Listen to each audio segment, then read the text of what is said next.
on. No idea what I'm going to talk about, but told a couple people I might go live. Here I am. So just up late at night. Still no word from Doug. I suppose that's the first thing on everyone's mind is whether or not I've heard from Doug. I have not. I hope he's okay. I'm worried about him. But again, grown ass adult. Nothing I can do. So I am not blowing up his phone. I am not blowing up his Facebook. I haven't seen any kind of indication that he's seen the messages that I've already sent. So, hey, love it. Yeah, so I don't see any point in sending more because trying not to be creepy. No makeup on except a little bit of a, simple gloss. But I did make sure that I wore deodorant and a fragrance oil so I don't smell bad online.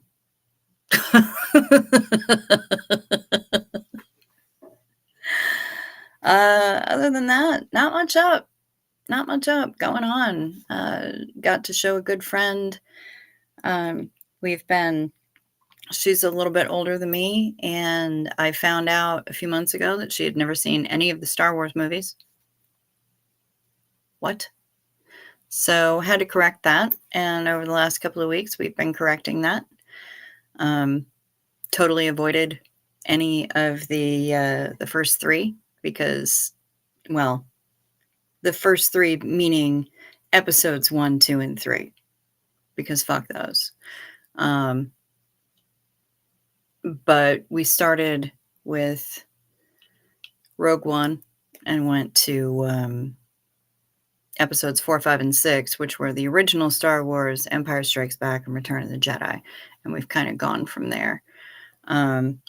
But either tomorrow or soon, we're going to watch Solo because it's a really fun look at Han Solo's origin story. Yes, we watched the real Star Wars. Yes, love it. We did. I'm not here to fuck around with the first three. Phantom Menace, Clone Wars, and Revenge of the Shit, as I call it. Because Sith is just an anagram of shit anyway. So, yeah, no, we went for Rogue One, which is basically set the day before the original Star Wars started. And I actually saw that one in the theater, Rogue One. And no spoilers, but the last scene in that movie wrecked me so hard that I had to be assisted to the car because I was sobbing so hard. Yeah, so that yeah, we went for the real deal Star Wars. I'm not here to fuck with. I mean, Hayden Christensen, I'm sure, is a lovely person, but I'm not here for his depiction of Anakin Skywalker. So, hey, Peggy P, how you doing? Good to see you. Yeah, imagine meeting you here, right? Here we are on the YouTubes because we're all insomniacs and we got nothing better to do, apparently. So yeah, just chilling. I've been trying to catch up on my stupid watch later list on the tubes, and that's not going well because I've been spending most of my evenings away from YouTube and I haven't been watching anything, which means that everything, when I finally get back to my computer, gets added to the watch later list. And, yeah, I gotta sleep at some point. Oh, look who's here. Hey, Amanda Beaumont. How you doing? Good to see you. Nice to have you here. Um, and you may be curious, Amanda. Um, I've gotten one whole sleeve done on my sweater, on my jumper. So it now almost looks like an actual garment. That's a whole ass sleeve right there. So I've started on the other sleeve, put those off of waste yarn and back onto the needles tonight and started working on those. But yeah, got a whole sleeve finished. Finished that up while I was watching Star Wars movies with my friends who live down the road tonight. So yeah. So she's getting closer to done, and I still won't be able to wear it. But let me wait until I get it finished, get the ends woven in, and we'll see where we're at with that. All right. Love it. You just watched Lost Women of Highway 20. Ooh, I don't know anything about that. Tell me, love it. Tell me about this. I don't know anything about the Lost Women of Highway 20. That's fascinating. Thank you. Thank you guys. I appreciate it. I appreciate the compliments on my knittery. I like knitting. I have, other than cables, can I knit without looking? Yes. Yes, I can. Yes, I can. It gets, when you're doing just basic knit stitch, it gets really kind of zen, I can just go. And I find it really difficult to sit and watch television or YouTube or anything else without doing something with my hands. I don't like to be completely idle and just a total zombie, drooling in front of the boob tube, the idiot box, the computadore. I would rather be doing something productive with my time. And because I am a stress-based life form, that's, kind of an compulsion, if you will, of mine. So I gotta have something to do, and knitting really helps take up that time. If I'm knitting something big, like a blanket, even better, because then it just gets super ultra mega mindless. I don't have to think about it at all. Yeah, I can totally do that. Okay, so let's see. On HBO, such a tragic and frustrating, many years of cops ignoring women and allowing some sicko to keep killing. Oh, okay. Well, allow me to fetch my pen and knock a bunch of shit over on my desk, apparently, at the same time. I'm writing this down right now. The Lost Women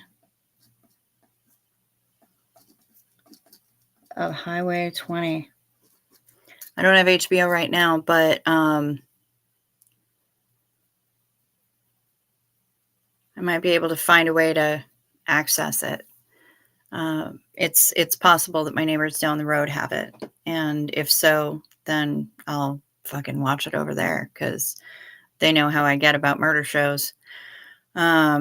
Yeah, Peggy, take up knitting. Fuck, man, it's so easy. It's so easy. 2 sticks and some string, and if you know any knitters, Peggy, they can teach you, and they'll teach you, and then all of a sudden you will have a skill forever.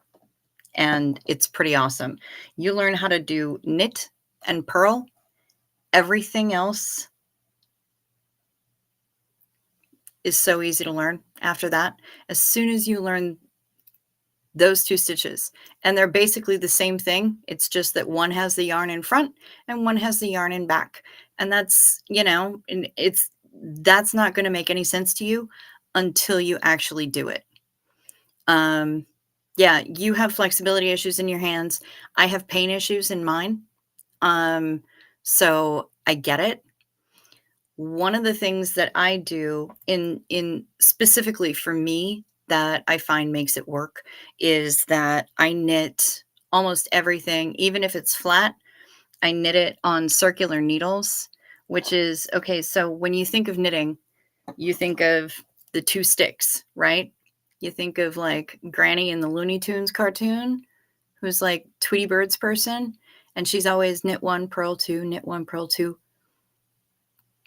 I knit on circular needles, which is the knitting needles, right? Here's the two knitting needles.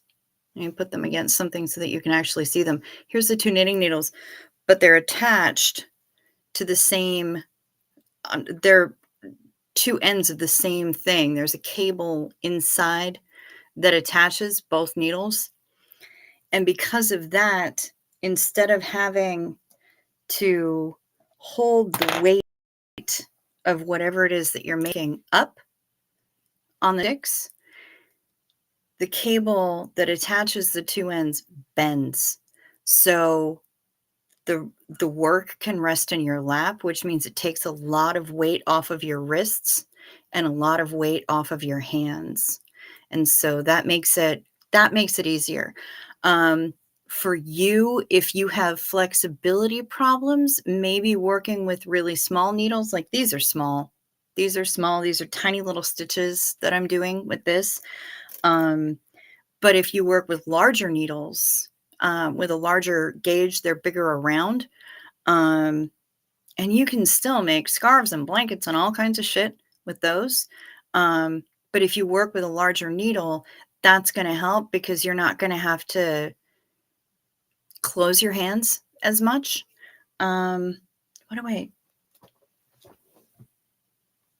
Because my Temu obsession is a thing. I just got a whole pile of circular needles and from Temu, crinkle, making noise. Like the ones that I'm using now are skinny little needles, but they have them like this, which are much bigger around. And they have them like this, which are even more larger bore. They're bigger around. And so those are going to be a lot easier for you to work with. They're all bundled up. But again, these are all circular needles. So they're all attached to these cables. And so you don't have to bear all the weight on your wrists and on your hands, because once you get it to a certain point, this flexible cable is just going to bend. And as you work, the work is going to rest in your lap and take the weight off of your hands. You don't have to hold it up like you would if you were working with straight needles. So that's, I know I wasn't expecting an unboxing stream either. Seriously, it's just, hey, I had no idea what I was expecting. Full on. I just got on because I'm a raging insomniac and I'm awake in the middle of the night. So I have no idea what I'm talking about. But yeah, it's amazing that two sticks and some string can make a sweater and socks and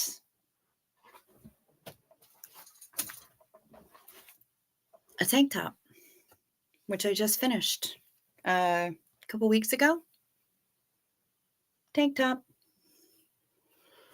with a cute little frilly thing going on at the bottom and a matching skirt, which I don't know if I'm even going to be able to show you fully on screen, but yeah, that's the skirt that goes with it. And I'll bring it closer so you can see kind of it's pretty intricate. It's a pretty fun little lacy pattern.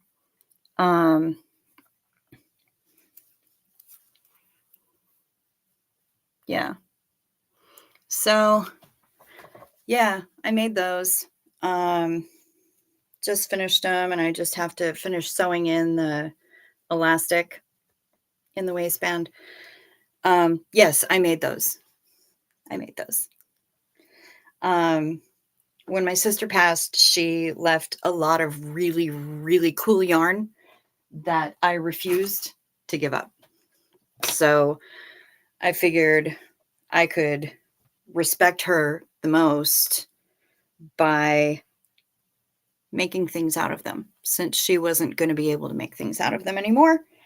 Um, so yeah, I made things out of them instead.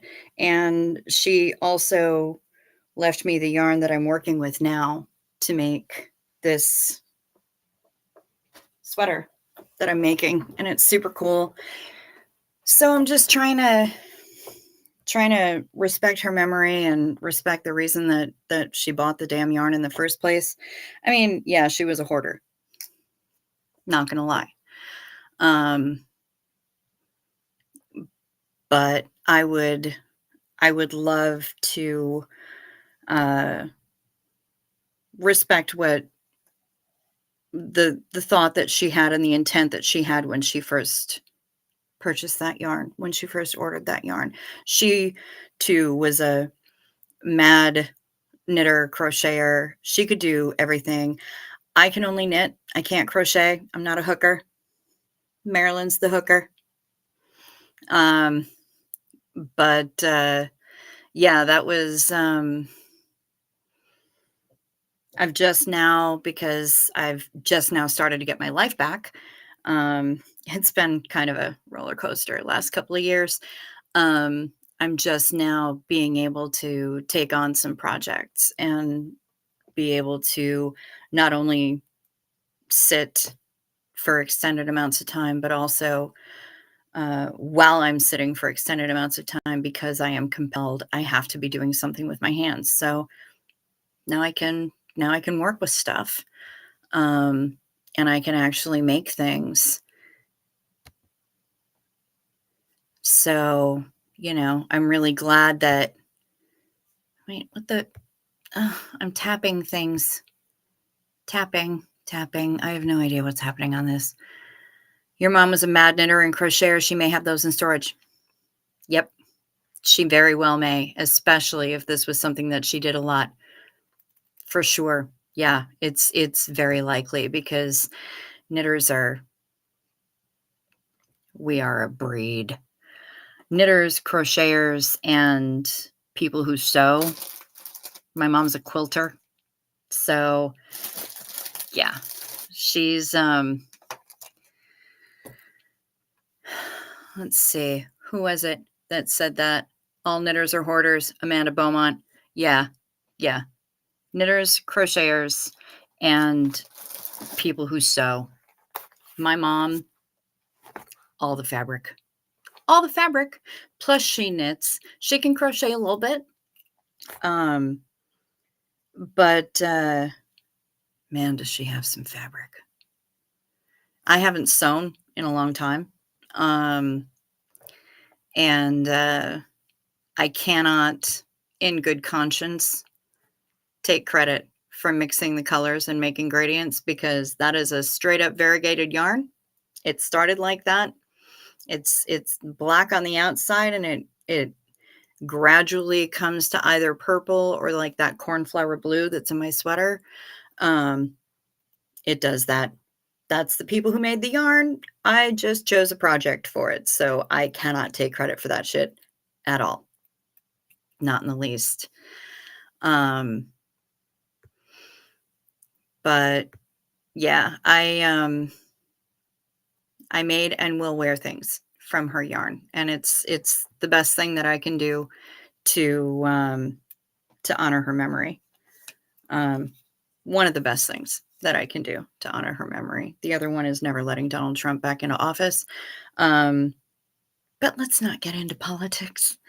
Yeah. So you have stash hiding all over your house, Amanda Beaumont. Yeah, I don't blame you. Yeah, yarn, friggin' everywhere. Yarn everywhere. Yeah, you have a fabric stash too, for sure. Yeah, that's just how we roll It really is. My mom has been, dedicating herself to, um, getting some quilts done before the holidays so that, uh, my nephews, her grandkids, will have quilts that she's promised them. And so the dining room table currently is covered in quilting fabric squares that she's sewn together. She's laying pieces out. She's trying to figure out who's going to go where next to who. Um, and we were, kind of moving things around like puzzle pieces tonight and looking at them and seeing what's going to go next to who.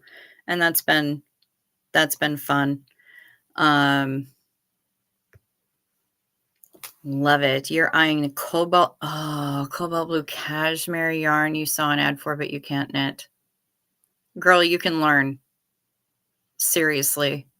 There are so many. I mean, not only is the YouTube full of knitting tutorials that will teach you the basics, legit, like I can't even link any to any of them because I look things up just kind of randomly if I'm stuck on something and I read something in a pattern like, wait, I don't know what the fuck that means. I don't know how to do that. Somebody teach me. Hello, YouTube. The University of YouTube will teach me. And so I look up tutorials all the time. But there's also a book.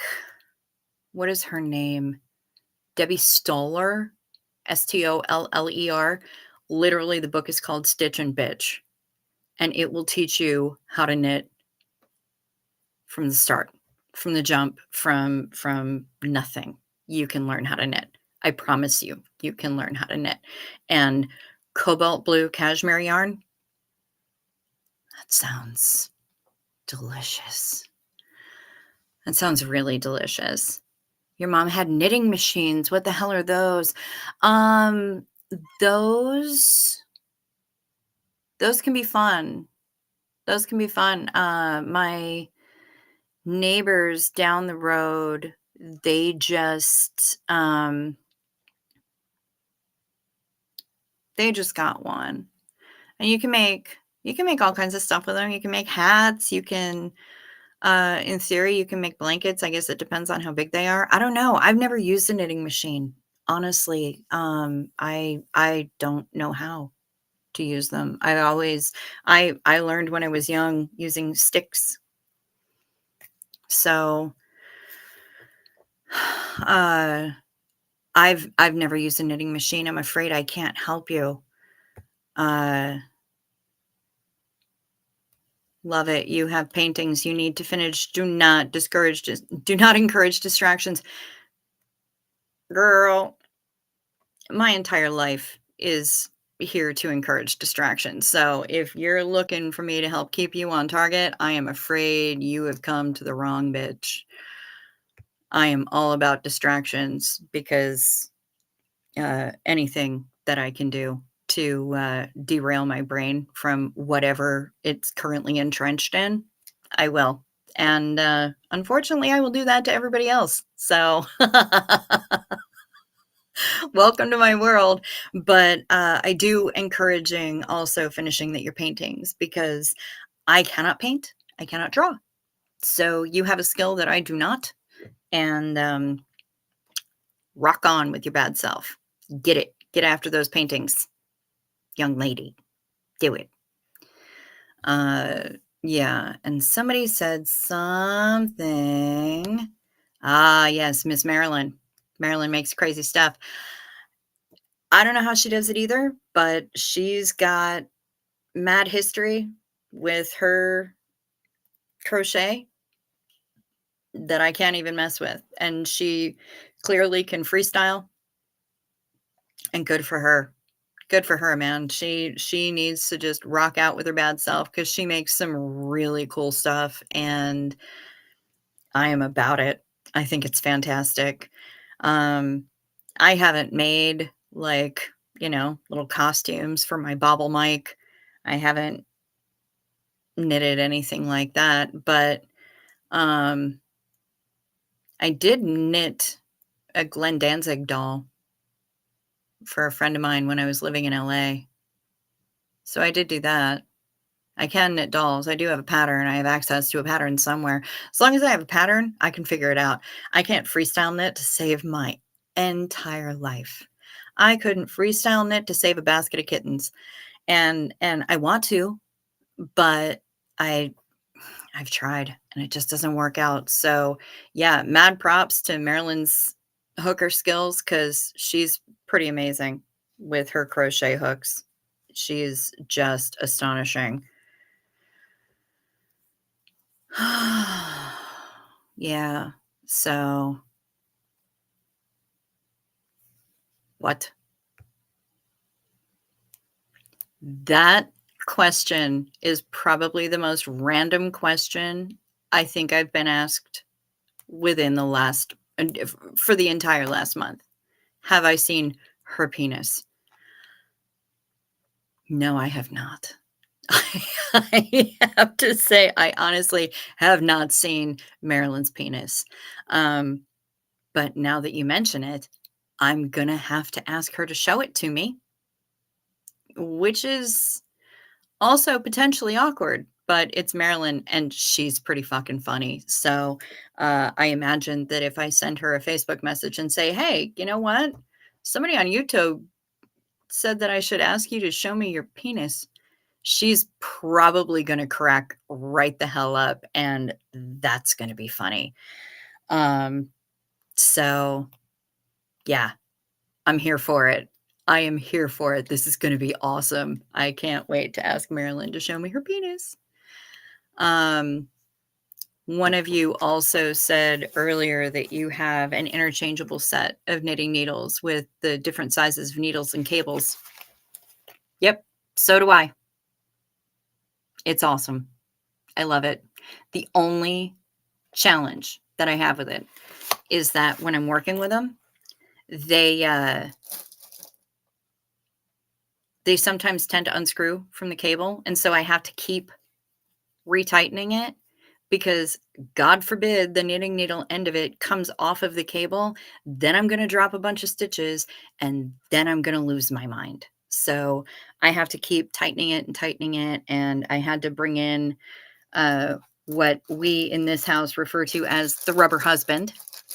It is, let me make more noise crinkling over here. It's just a little rubbery guy, and we use it to help us open jars and stuff. The rubber husband. Um, I use this along with the little tightening tool that came with the set to really get a grip on it so that I can tighten it as much as I need to. But that's kind of why I bought the other set of all of these guys, because I got tired of having to screw them all back together. So, I mean, it'll be handy for certain things for sure, but I won't be able to use it for everything. Um, just because it's going to annoy the piss out of me on the regular. So if I can have the ones that are fixed, that I don't have to interchange, um, that's going to come in really handy. And I also got a whole shitload of double pointed needles so that I can make socks if I want to, because I love making socks. Socks are fun. I made myself my own thigh-high stockings. That was pretty cool.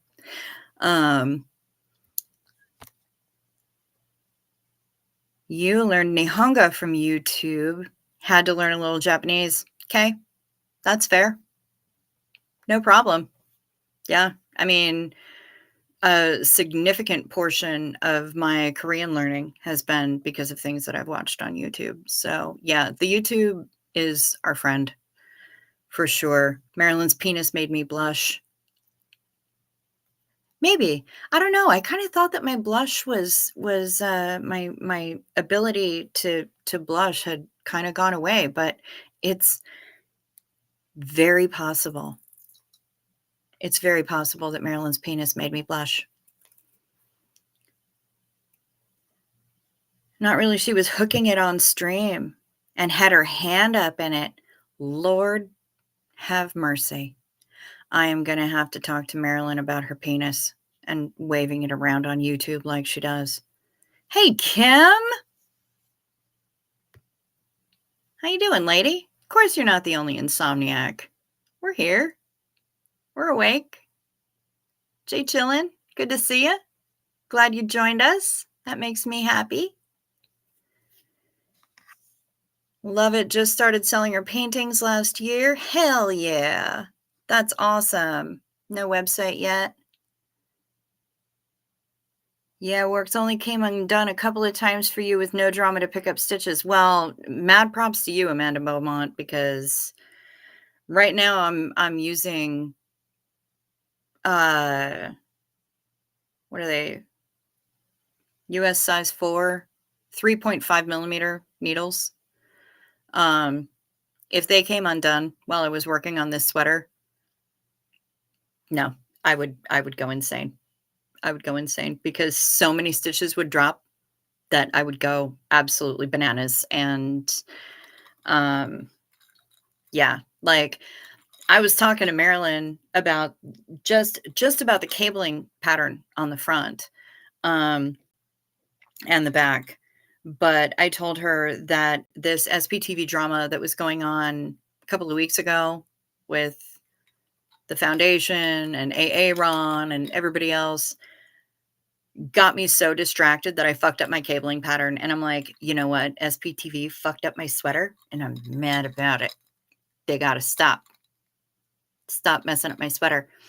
Because I wasn't going to frog the whole thing and start over again. Not with small needles like that. Oh, hell no. So, yeah, exactly. Much harder with the lace and cable patterns for sure. I'm not going to start from scratch with this. No, I am not. Especially when I wasn't that many rows in. Okay, you know what? One row with a screwed up bit in the cabling, nobody's going to notice but me. Marlene, y'all. I know it's not technically drinking game time, but I'm totally okay with toasting and being the Jezebel that I am and drinking whiskey at 3:30 in the morning. To Marlene. Biatch. Frog. I said frog. Non-knitters won't know that. Okay, so if you have to rip out a bunch of stitches, you got to ribbit. Frog. Therefore, unraveling a whole bunch of stitches is called frogging. And if you have to unravel the whole project and you frog the whole project, yeah, it's kind of a pain in the ass. But yeah, you said frog. Kim, I do not knit and crochet. I had to crochet a border around the tank top that I just showed, and it looks like ass.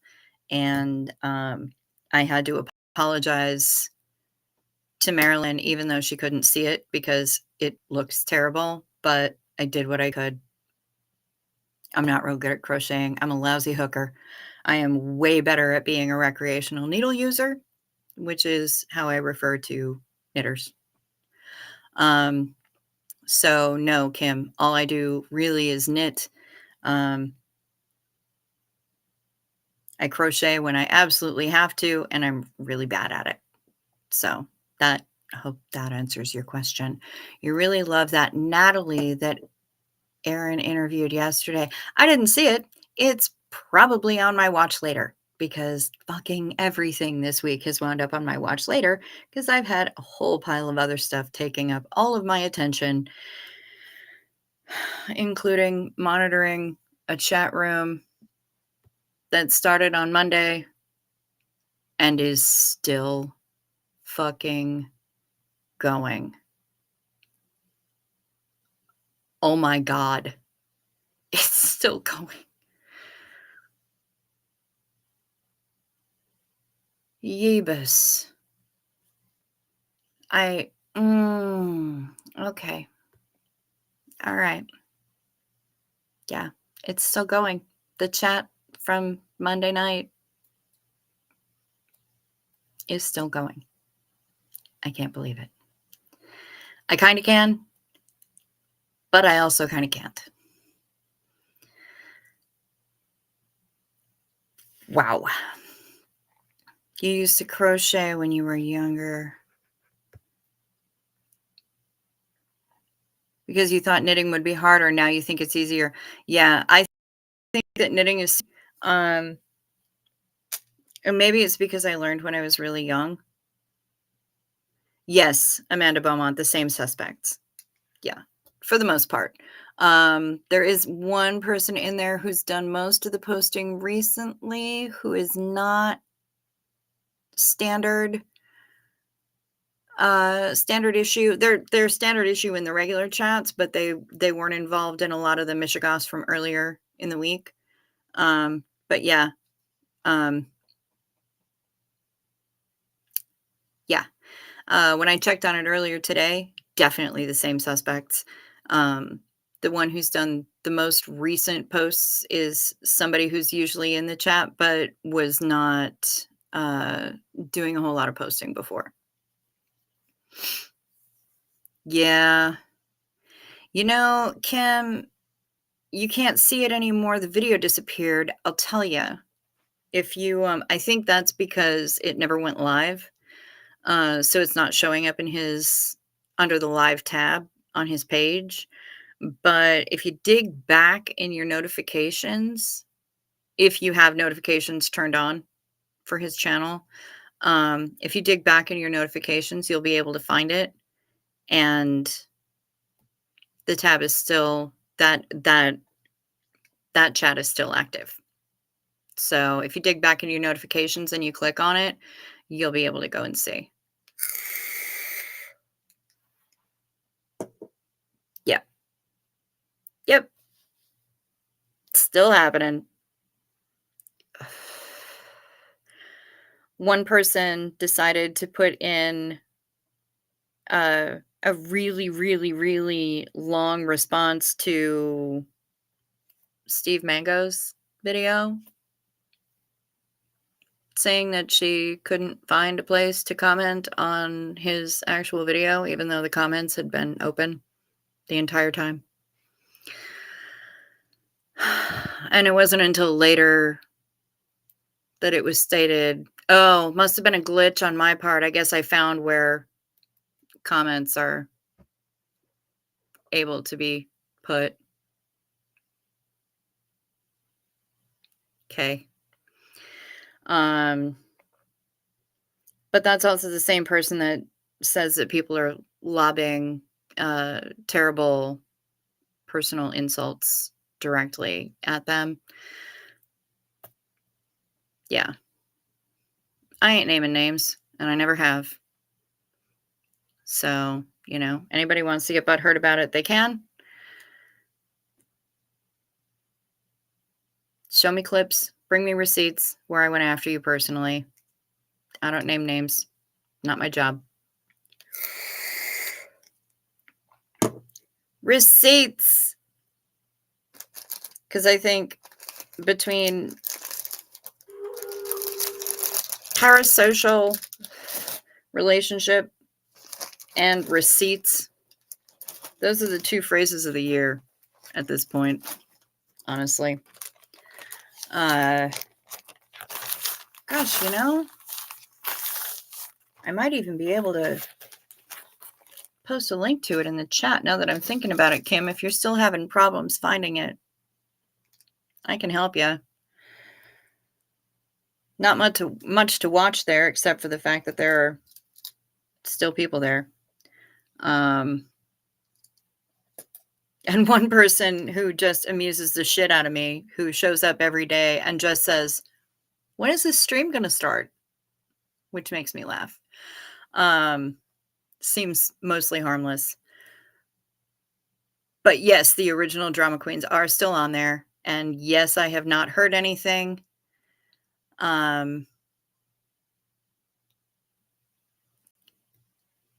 Yeah, she took it that I was scolding her. There's a couple of people that took it that I was scolding them, but you know, let them take it the way they're going to take it. Again, receipts. I didn't mention any names. And at this point, if you feel like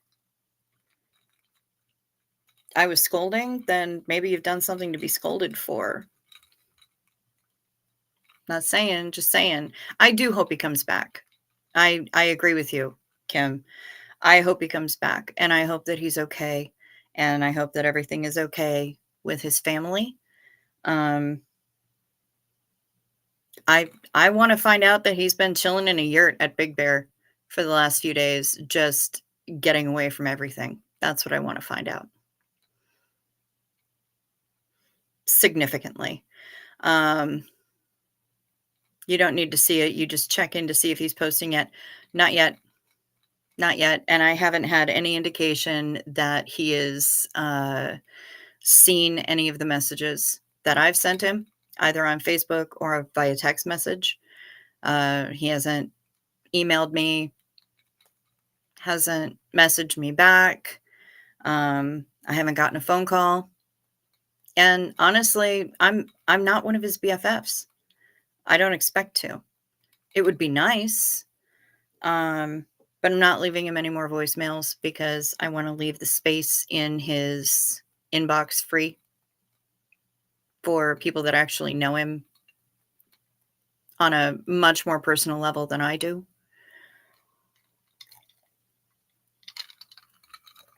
And I wanna hear from him. I wanna hear from him or hear that somebody else has heard from him so that we know that he's okay. And as long as he's okay, again, grown ass man, he can do what he wants. I would love to have him come back. I think he produces some really, really fascinating content. Um, and it would be a loss to the community at large if he decided to shut down his channel because some people decided that they were going to be ultra super creepy. I think we would all miss out. Um, he makes good shit and he's got a fascinating mind. And I love the way that he's chosen to share his story with us. So, that's that's what we got. That's what we got. Steve Mango said he would give an update on his community page if he's heard from him. Nothing yet. Okay. And Marisa Diane Edix said that when she made her video, and she went in significantly harder than I did. So, anybody who's super extra butthurt at me can honestly, they can go step to Marisa because she went way harder than I did. She when she made her video, she said if he's gone for a couple more days, then she might be concerned. And so, maybe by now, since it's, well, in California, it's 1:45 a.m. on Saturday. So it's been a few more days. Maybe she's concerned by now. I know that Steve Mango said that he was going to try to reach him, send him some texts. And I guess he's going to give an update on his community page as he's heard from him. Nothing. So nothing, And like I said, I haven't had any indication that he's seen the messages that I've sent. So, there's not a whole lot more I can do. Yeah, I'm on Hoth. I'm in the frozen wastes of the North. So, even if I had his address, which I don't, it's not like I could just, hop on over and knock on his door because I don't know where his door is. I did hear back from Mitch Brisker because he's the one of the two people that I did personally try to contact via email because I thought that he had been over to Doug's house. And I apparently was mistaken. I thought that I had heard them saying that Mitch had gone over there to help Doug set up his new camera. And Mitch got back to me and said that he helped Doug remotely do that. So he doesn't know. He knows that Doug lives near him, but he doesn't know where Doug lives, and hasn't been to his apartment. So strike out on that. And Mitch was really nice and said Doug's a great guy and I hope he's okay. And I apologized for the intrusion and thanked him for the response. That's all I can do. Doug is a true talent. He is a true talent, and he is a truth teller. He is a smart feller, and sometimes probably a fart smeller. But yeah, he is a true talent. He does speak the truth. He speaks his truth, and he deep dives. And I have a lot of appreciation for the level of research that he puts into the videos that he puts out. And I'm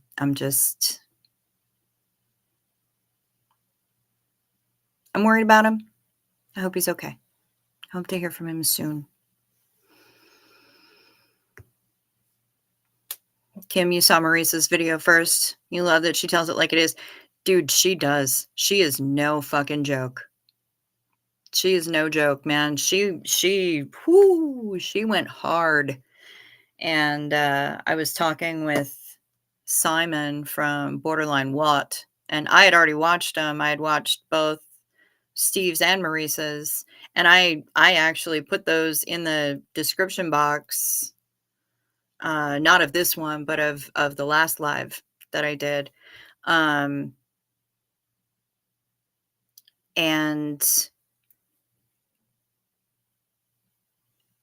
Simon watched them.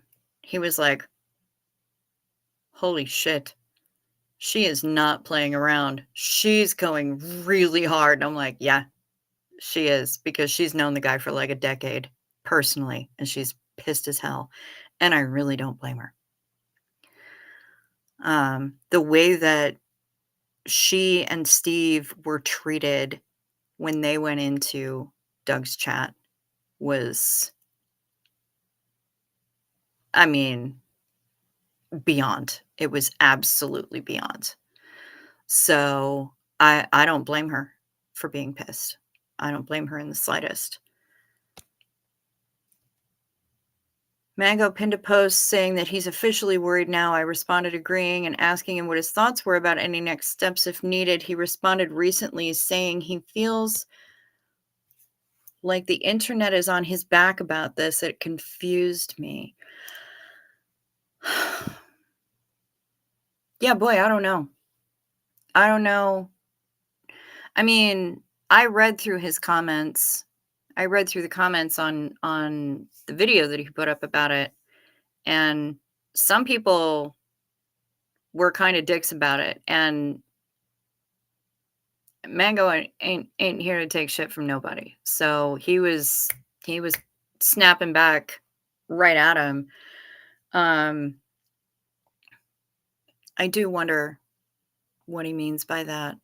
I'll have to check his community page, because yeah, I mean, I posted a comment supporting him and thanking him for making the video, because I stand behind him 100%. And I own my actions. And if my emailing a couple of people that I thought had been to his apartment was intrusive and was over the line, I'm going to apologize for it. I own those actions. I did those things. Absolutely. I did them because I figured that a friendly face that he knows knocking on his door is going to be a hell of a lot better than an internet rando or the cops. And that's why I did it. So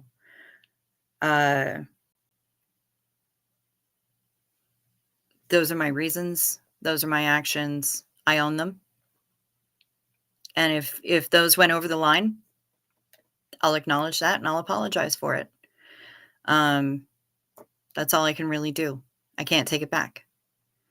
But I can own my actions. I can apologize for it. And I sure as fuck can say that I wasn't calling psych wards. So there's that. Marisa throws down. Yes, Yes, she does. Yes, she does. With an iron fist, and I'm about it. You're learning that all these communities like these go through growing pains. Even our knitting. Knitting? How does knitting have crazy blowouts? What, is somebody mad about method? Oh, well, I use the German method. Oh, well, I use the English method. Well, I mean, what? Why? Why? Why on earth would a knitting community do, ugh. Like, I know LawTube has gone through some shit. Um, any of the high demand religion, high control group, coercive control group, any of those, people getting out of those are gonna have all kinds of craziness because of course they are. But the idea that a knitting community is gonna be having crazy blowouts, that I don't understand why that would. We're there to make stuff and pet Hank. The way that some yarns are gathered together, spooled together before use. Sometimes it's called a skein, sometimes it's called a ball, sometimes it's called a hank. And so whenever I'm going to a really fancy yarn store, I just say that I'm going to visit Hank. We're there to admire Hank and to make things. Why is this controversy? Oh, wow, Amanda, I don't understand. Fuck. That's ridiculous.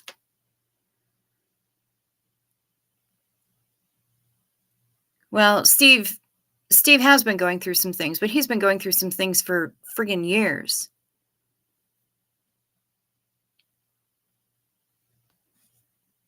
You were just asking a sincere question. Wait. Oh, you weren't giving him any shit. You were just asking a sincere question. Okay. Well, he might be a little bit oversensitive if he's been going through some shit too. And if a lot of people are on his case about it, then he may be extra sensitive. Let it roll off, Peggy. I would, because what are you going to do, right? If you were asking a sincere question and that was your only intent, your intent wasn't to get on his case, then don't sweat it. Don't sweat it, girl. Let it roll off, because I guarantee you he's got bigger fish to fry. And when this all shakes out, your name is probably not going to be one that he's got on his shit list. So I wouldn't sweat it too hard. Kim, you think the way that I did it was fine? I was the mod on his live. Yeah. And so, yeah, it's been, I started to get alarmed when I didn't get the email to join the team half an hour before his stream started, because that's usually how we do. So I actually started getting concerned way before y'all did. But I tried to play it cool for as long as I could. Politics, Amanda, is that... See, politics, people need to leave politics out of pretty much everything except their own voting. Pay attention to politics. Pay attention to what candidate is doing what and why. Watch their actions, not their words, and use all of this information when you go to the poll. The rest of the time, just stop. Because nobody's going to sway anybody over to the other side using the kind of war garble that they do. It's just... Fucking pointless. Dog rescue can get bonkers. Dog rescue has a lot of drama, that's for sure. Yeah. Yeah, I'm sure it does. I'm sure it does. Like my friend, well, Elvira. Elvira's a pit bull. There are so many people that are ragingly against pit bulls and think that they should all be abolished. I'm like, really? Why? Because humans suck? There are no bad dogs. There are bad people. They're the ones that teach the dogs to behave in certain ways. So, yeah, no, I'm sure the dog rescue can get bonkers, and that stinks. I'm sorry. All wrapped up in politics. Just name the topic du jour. Yeah, pass. Pass. It's why I'm doing my best. Like I did slip. I made one political comment earlier tonight, but I'm gonna try to not do that anymore just because it's fucking pointless. It's pointless. I love Hank. I know. I love Hank too. Hank is my friend. He is a sexy, sexy bitch, that Hank. And sometimes he's so soft. Just gotta pet him. Hank is the best.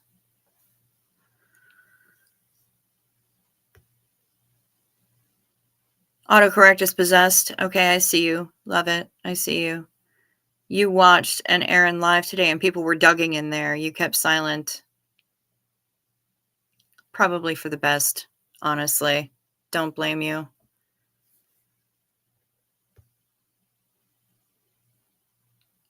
You were thinking about Steve's health issues. Sounds like he's experiencing a lot of pain. Yeah, it sounds like he is. And it sounds like he has been for a while. So bless him. It's so hard. It's so hard. And when you have chronic medical shit going on, and I know that Steve is not the only one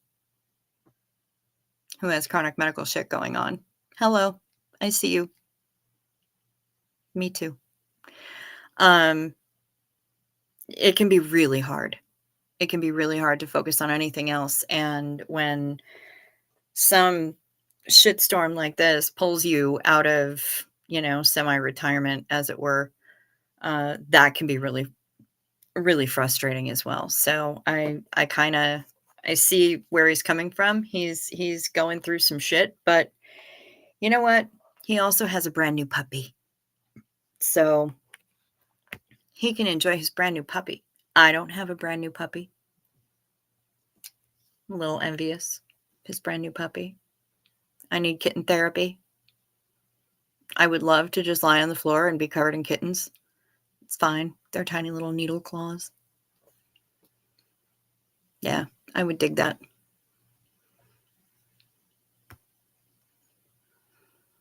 Not government, politics, race, diversity, etc. Yeah. Hot button issues, of course. Because why not? And Amanda, you're in New Zealand, right? Because there is some shit going down in New Zealand with governmental stuff and trying to damn near erase the indigenous culture there. I think that at least that's what I've heard is happening. And I don't live in New Zealand, so I have no fucking clue. But if you are in fact a Kiwi the way that I think you are, number one, kia ora. Number two, I think there's a lot of shit going on with the Maori, I don't know how to say it correctly. But I think there's a lot going on with that right now, isn't there? How do you even follow Aaron's chats? They're so fast you can't keep up. Yeah, I don't even bother. Um, always describe your autocorrect as a drunk elf that lives in my phone. Yeah, seriously. Seriously, ask my mother about that. She can tell you all about it. Can't even watch the sycophant storm in Reese's chats anymore. Yeah, see, I've got a lot of I've got like 2 or 3 of Reese's streams from this week in my watch later. Haven't been able, but the thing is with the watch later, at least I know that I can tune stuff out, um, and tune back in when she's talking about things that aren't everybody losing their minds. I mean, she's fantastic. I love her to death, but, I'm not gonna blow her yet. She's straight, so. Wait. Oh, you live near where Michael Vick had his kennel. Yeah, I love pit bulls. I love them. They are the sweetest with their big old little cinder block heads. Maori are very strong. That's not exactly what's happening. Okay, then I'm wrong. Sophie! Hi, Sophie. Maori is kind of how I pronounce it. Okay. I think I did that right. Kia ora. Philosophy. Good to see you. Yay. Oh, it's so fun.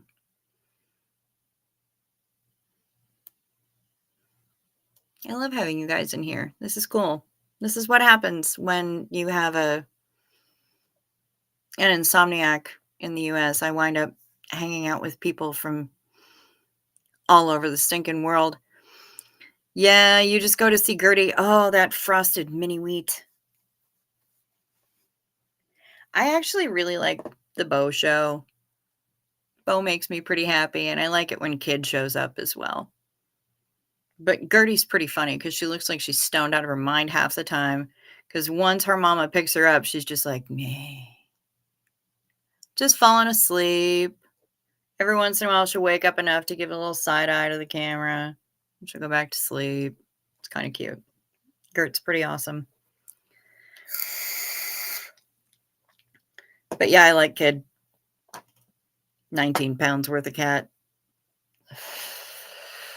Huge difference from tiny, tiny little born next to Christ Gertie.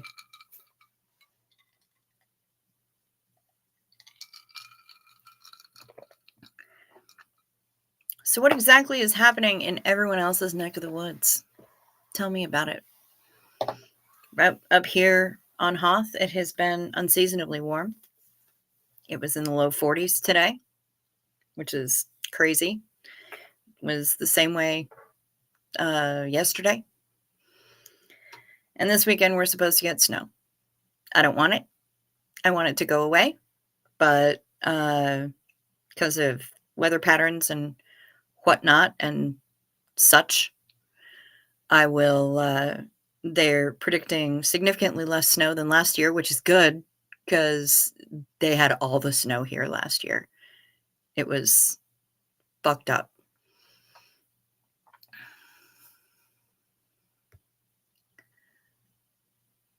You finally added your boys in your aviator. I don't really know what that means. Oh, in your avatar. In your avatar. Oh, I see them. And they are cutie pantsing. I love them. They're adorable. If you were president, you would make a law that all cats had to be fat. You would have a tough time with it with our cat, Jake. We have Jake and his sister. They're about 15 years old, I think. And his sister is fat. His sister, Mochi. Have any of you seen Big Hero 6? If you've seen the movie Big Hero 6, there's a cat in it named Mochi. Hairy baby. It's a big round cat with little tiny stubby legs. She's adorable. That's what our Mochi looks like. Her brother Jake, who's kind of an asshole, not gonna lie, is skinny, skinny, skinny. He wants all the food all the time. He wants all the treats all the time, but he's hella skinny and nobody knows why. So, the vet says that his blood work is fine. He's healthy. So I think he's just old.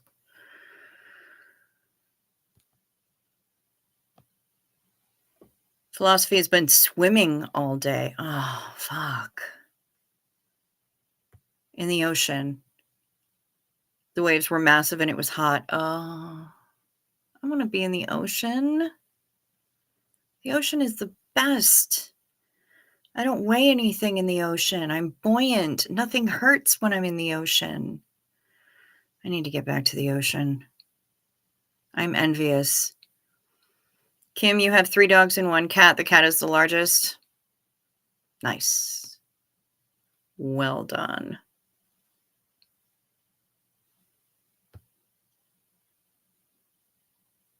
Coromandel is so beautiful. Clear blue water. Okay, now you're just rubbing it in. Now you're just rubbing salt water in the wound. Ugh. Super, super envious. Super envious.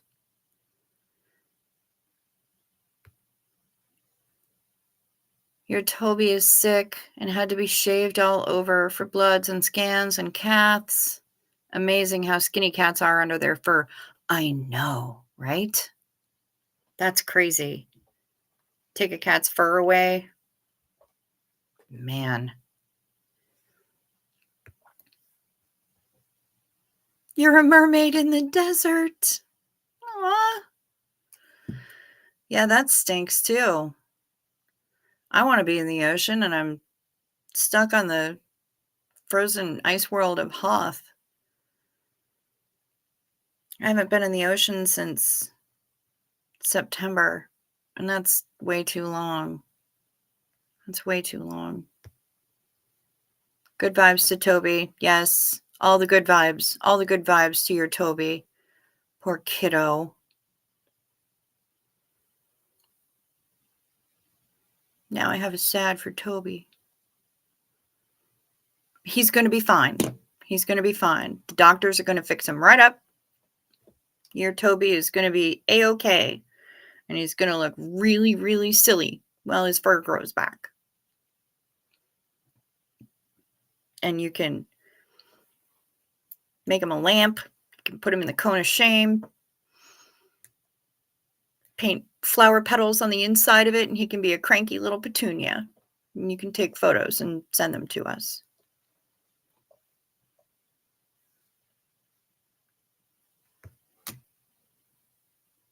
God damn it. They think it's cancer. Son of a bitch.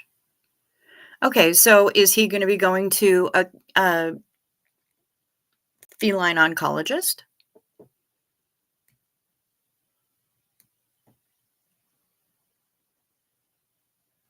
That sucks. Amanda. I am so sorry. That fucking blows. Oh, now you're laughing. That wasn't the one that I meant to show. I'm bad at this. Look into ozone. Miracle cure. Okay, so, Amanda, look into ozone. When I come down there, I can swim all I want? Yay. I will. I will. I just need to get there. And I do. I do need to get there. I really, really do.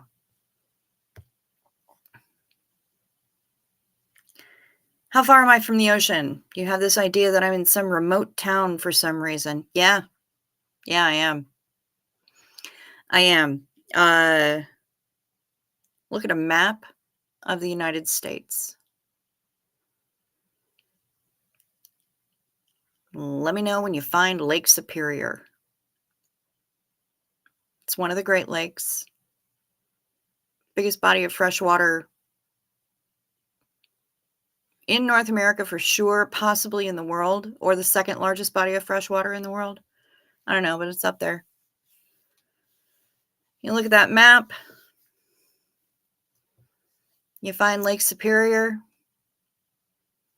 Lake Superior kind of comes to a little point. I'm right there. I'm about 90-minute, 2-hour drive south of the Canadian border.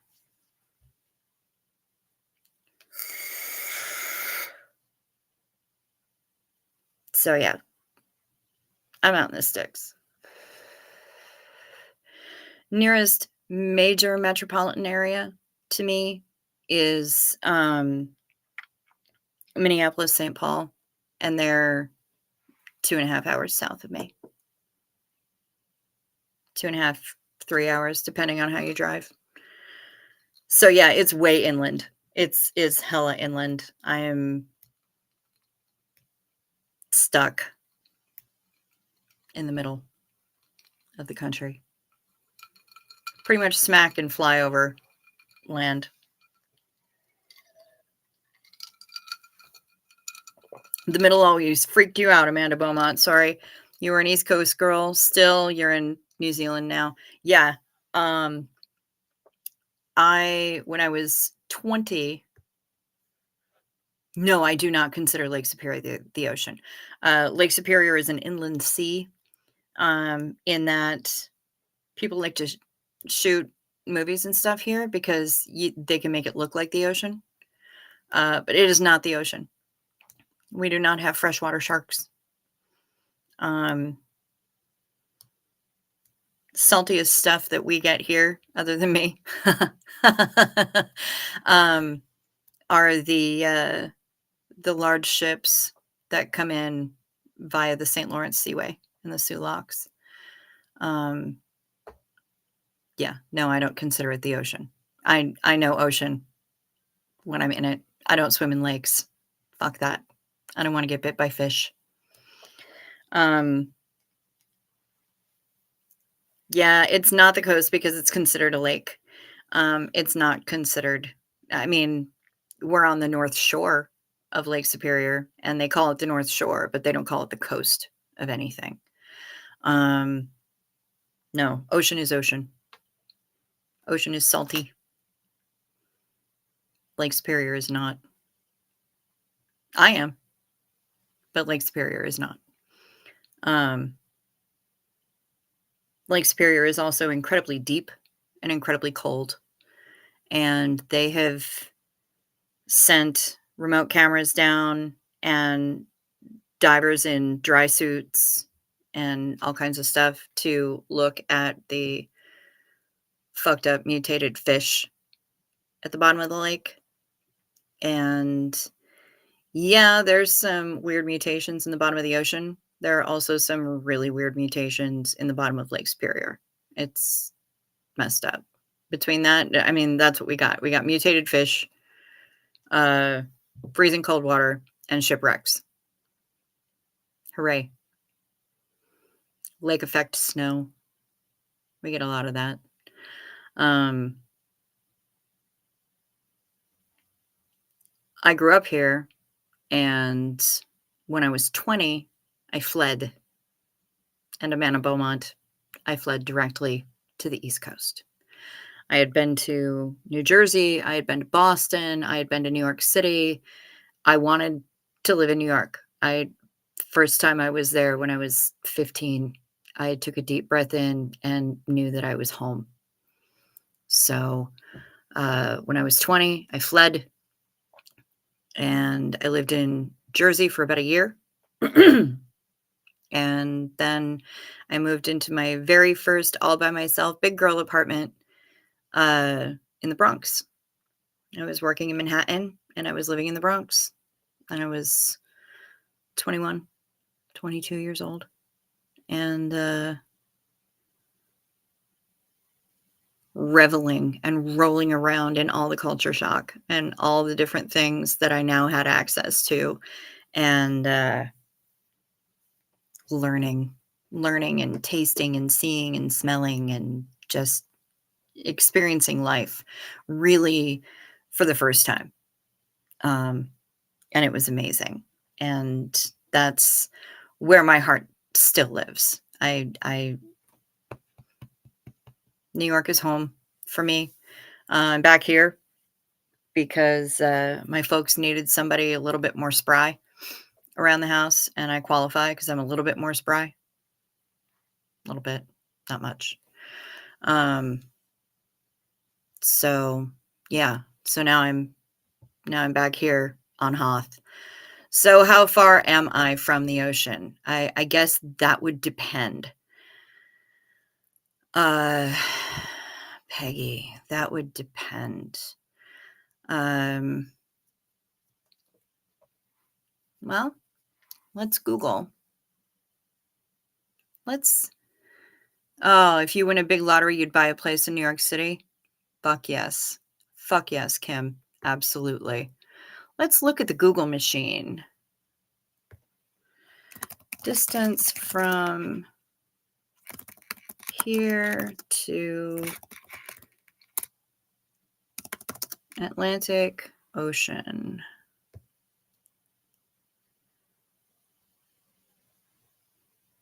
What? No, that's stupid. Because it's putting the Atlantic Ocean at just off of Brazil. That's dumb. How about to North Atlantic Ocean?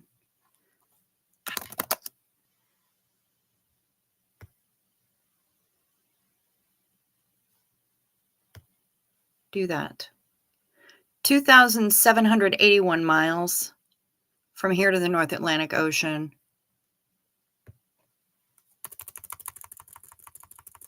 North Pacific Ocean.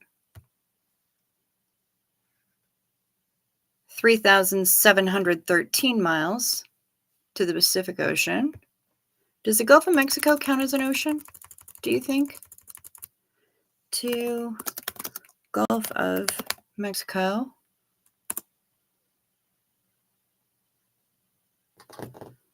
1,488 miles.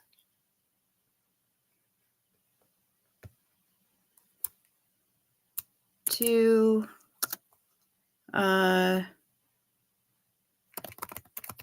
Bahamas. Because Bahamas is in the Bahamian Ocean, the Sargasso Sea. 1,706 miles. So either way you slice it, I'm about 2,000 miles. Just under 2,000 miles away from any ocean. So there you go, Peggy. That's about 2,000 miles away from the ocean. That's how far I am away from any ocean. Gulf of Mexico, Atlantic Ocean is going to be closer. North Atlantic is going to be closer. And the Bahamas, which is, basically Sargasso Sea, north of the Caribbean Sea. Bahamas are north of the Caribbean Sea. So a little bit north of Caribbean Sea, just off the coast of Florida. So yeah, about 1,700 miles. It is too far from the ocean. Love it. Yes, it absolutely is. I agree. It's way too far for the ocean. I get to the ocean as often as I can, but people ask me how often I travel, how often I cruise. As often as I can, not as often as I would like, is pretty much my standard answer. You're 10 miles from the Atlantic, Kim. Yeah, I'm envious of that. And Peggy, you're on the east coast of Maryland. Very nice. Yeah. I love the ocean. I like being in the ocean. I like bobbing around in the ocean. I like waving at fishies. I like snorkeling. It makes me happy. Because again, that saltwater, man, it does something. And just, the buoyancy, You get to defy gravity for a little while, and it makes it not hurt. I haven't been to the Aegean Sea. Love it. I would like to. No waves and no sharks.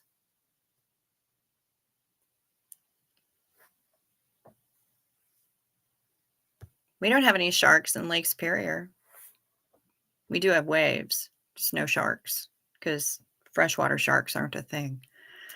Wait, didn't you say you haven't been to the ocean since September? Am I having you are not having auditory hallucinations? That is absolutely correct. I have not been to the ocean since September. Yep. That's the last time that I was anywhere near the ocean. And I was in Key West and Bimini in September. And in August, I was in the Southern Caribbean, so Aruba, Bonaire, Curacao. Bonaire, I got to go snorkeling. It was amazing, absolutely stunning. Bonaire was gorgeous. We got a chartered catamaran, early birthday present, and way to schmooze some people in the industry. Brought them along, and we had an amazing time. It was just fantastic, and I just soaked in the ocean, and I got to put my face in the ocean. I got to wave at fishies, and I got to see roll, and I got to see all sorts of cool stuff. I did not swim with the spotted dolphins in Bimini. There are sharks that I would like to swim with in Bimini. I haven't done any of the excursions in Bimini where you're swimming with specific creatures. I've just put myself in the ocean in Bimini. Usually when I'm there, I'm at the Virgin Beach Club, because all the times that I've been to Bimini, I've been there on Virgin Voyages. And so I go to the beach club there, and while they do have a lovely pool and a great pool scene, I get in the ocean. And there are all sorts of cool fishies that come and hang out with us, and it's a good time. Oh, you get it now. I was on a trip. Yep, I was on a trip. You are not tripping. You are not hallucinating. I was on a trip. Yep. And I don't get to go on those anywhere near as often as I would like. You love Key West. It's one of your lottery houses will be. You'd like a conch house. Yeah, I love Key West. Key West is, I have a friend who just got there today. He's going to be hanging out there for the better part of a week. And it's delightful. It's eminently walkable. There's amazing food there. There's great drag bars there. And those people, they're the people who live there are live and let live. They're super chill about everything, but they do not take to outsiders being dicks. So if you're going to go to Key West, come correct, man. Don't be an asshole to the locals, because they don't take real kindly to it. But yeah, Key West is amazing. Key West is a lot of fun. And I've only been there but once, but yeah, I still I really enjoyed it. And I have friends who spend a lot more time there than me, and they've told me some great stories. I'm just really sad because there used to be a place that served poke bowls, and had really fun bartenders, and it was behind a drag bar, and it was called Poke in the Rear. Exactly my kind of place. I mean, how could I not enjoy a place like that? And by the time I got there, they were closing up, and it made me really sad. Very sad. Wendell's is here. Hi, honey. Oh, I'm so glad to see you. Peggy, you guess your perspective is skewed because you're so near the ocean. Yeah, and that would make sense. That would make sense. And I have never, other than when I was living in New York, I've never really lived near the ocean. Um, well, New York and New Jersey, but all my time up here, not so much. I did live in LA for 5 years and I worked in Santa Monica, and there was a lot of, ocean right there, especially when I was working in Santa Monica, because, we're right next to the pier, the Santa Monica Pier. So that's right on the Pacific Ocean. But um yeah, yeah, I do like the ocean, and I am not there, and it makes me really sad. Yeah, we've got the Outback in the house. I love it. I love it. I have no idea what I'm just doing with my voice right now. Not a goddamn clue.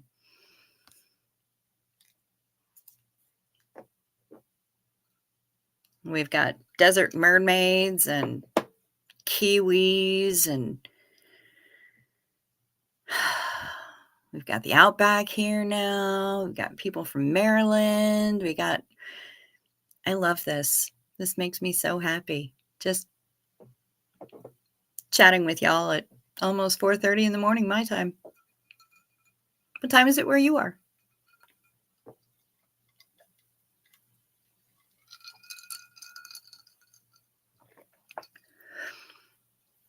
Ooh, opal hunting.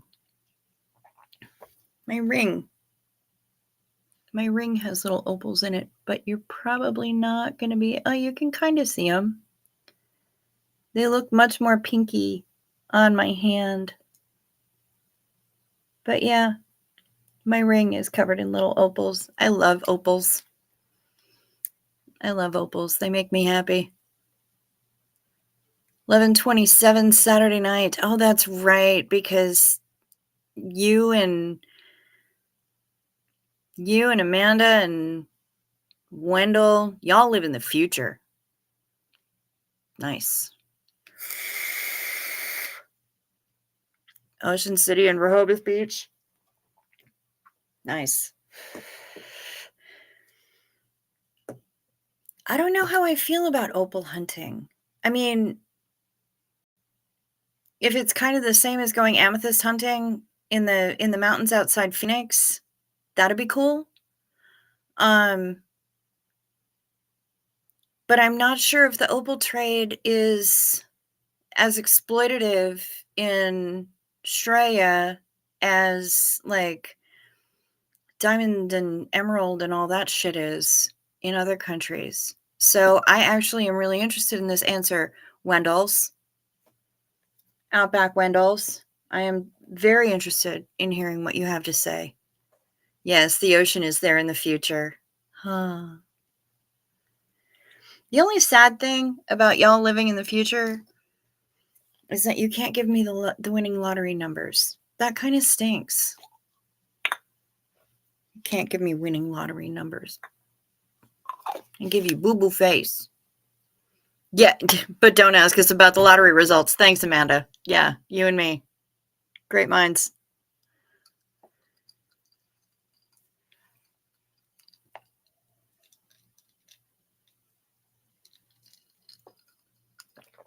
I just took my nighttime meds.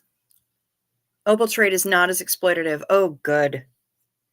Oh, thank God. I'm really glad to hear that. Because that would, I mean, I dig opals. I love them. I think they're fantastic. But I would feel weird going opal hunting if the trade was anywhere near as exploitative. That would kind of fuck me up a little bit. 8:30 p.m. Saturday evening there. Okay. Wait. So it's earlier where you are, Wendell's. Wow, it's late on Saturday night in New Zealand. Okay. Nice. The world is fascinating, isn't it? I love it.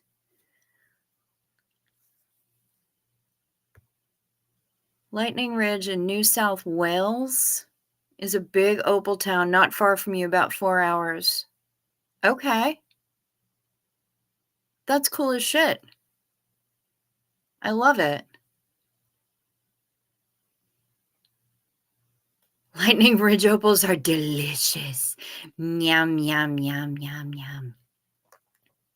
I love and the things that we classify as delicious in this chat are pretty fucking funny because I'm like, oh, Hank, all the yarn, the little yarn Hank is delicious.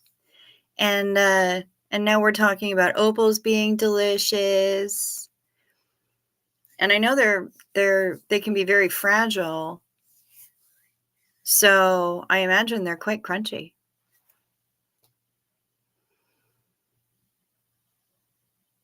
Peggy and Kim are talking about Virginia Beach. My sister was born in Virginia Beach. I was born in South Central Wisconsin, southern Wisconsin, in a sound that sounds like in a town, the name of which sounds like a marble dropping into a toilet. It's called Beloit. Yep. That's where I came from. Xenu? Xenu. Marlene. Get it?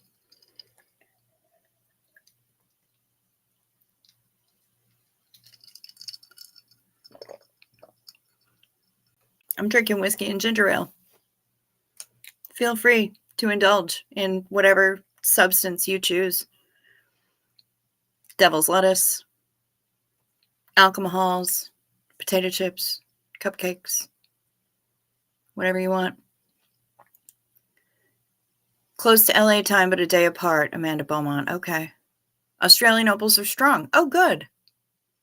I just thought that the nature of opals means that you have to be really careful with them.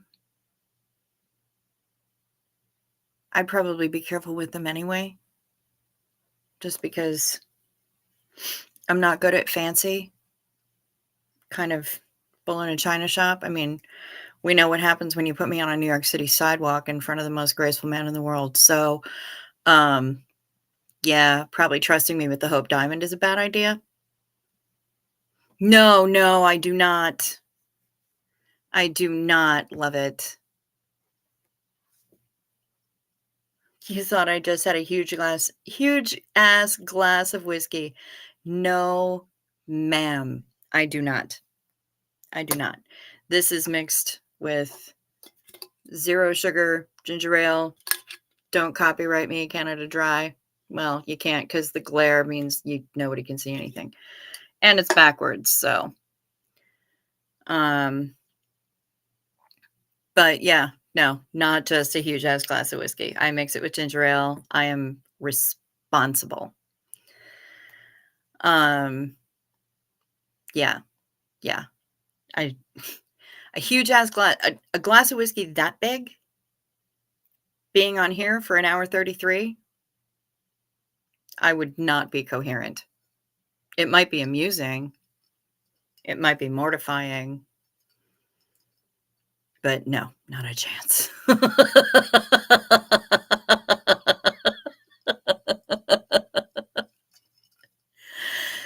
Xenu Marlene Wendels, absolutely. Sorry that your neck keeps buffering.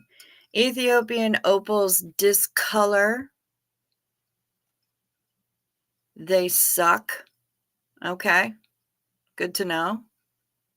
Good to know. None of those Ethiopian opals for us. I guess we will pass. Now, Kim, your sister and you were supposed to go to Australia in March 2021, but COVID ruined that. Yeah, the panini. Wanted to go to Kangaroo Island. Nice. I just, the zombie book I'm reading, I just read a story about Australia, and it's set post-zombie apocalypse. And the story was about the rabbit-proof fence that that they used to contain the kangaroos, the zombie kangaroos, because anything over 40 pounds was able to become a zombie, and that includes animals. So, zombie kangaroos, zombie wombats, zombats, I would say. I would probably call them. Uh, Fantastic fucking story. Really well written. I love that whole universe that Mara Grant created. If any of you are looking for a really amazing, uh, really well written set of zombie fiction, I will tell you all about this particular series because fuck, they're good. That's the dingo fence, goes for many hundreds of kilometers. Yeah, well, this they in this story they reinforced it and improved it and made extra layers and put plexiglass through the layers and had guard towers and everything else, and it was to keep in the zombie kangaroos and the zombie zombats.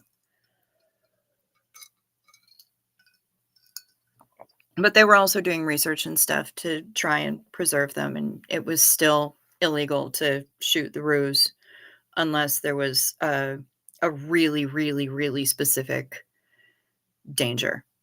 So, yeah, they the story really treated Australia well. I felt um, worth worth reading. Sorry you're late. You were supporting another stream. That's totally fine. I'm just glad that you popped in. That's delightful. Yeah, it sure as hell would be amusing. Yeah, that much whiskey? Holy shitballs. I can't even imagine.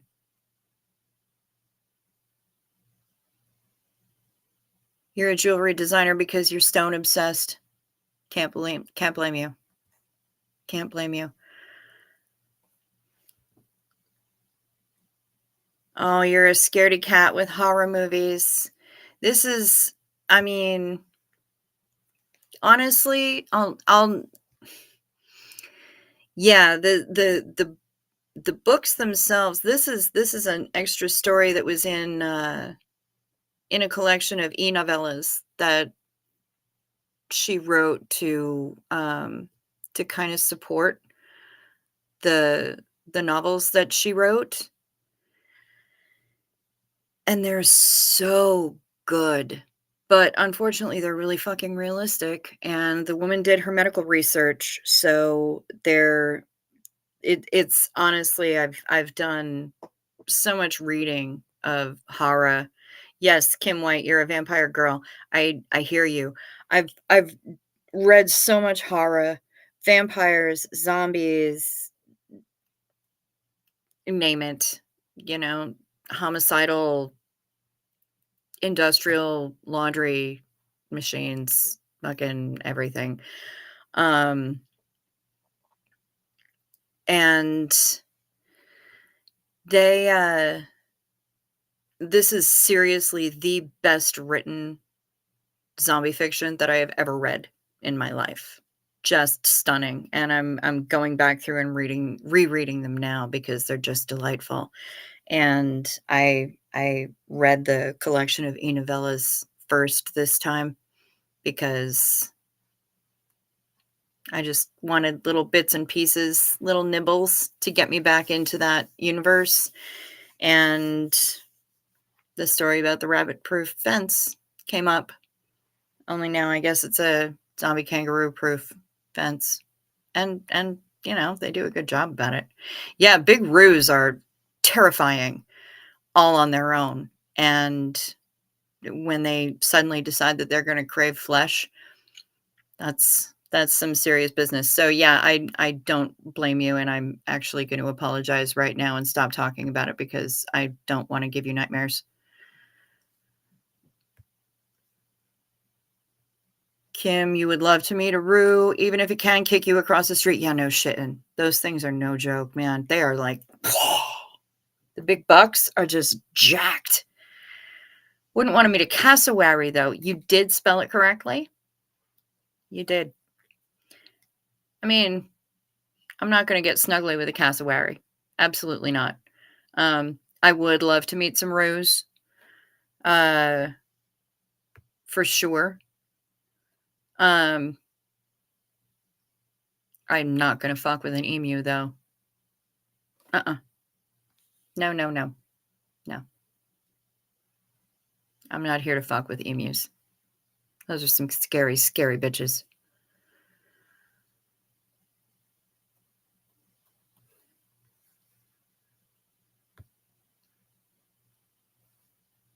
You're a braver woman than I. Love it. My granddad took me to see them in the wild at night, and they were pretty freaky. You got to see Roos in the wild at night? Dude. Philosophy. That's crazy. That's crazy, and I want to hear all about it.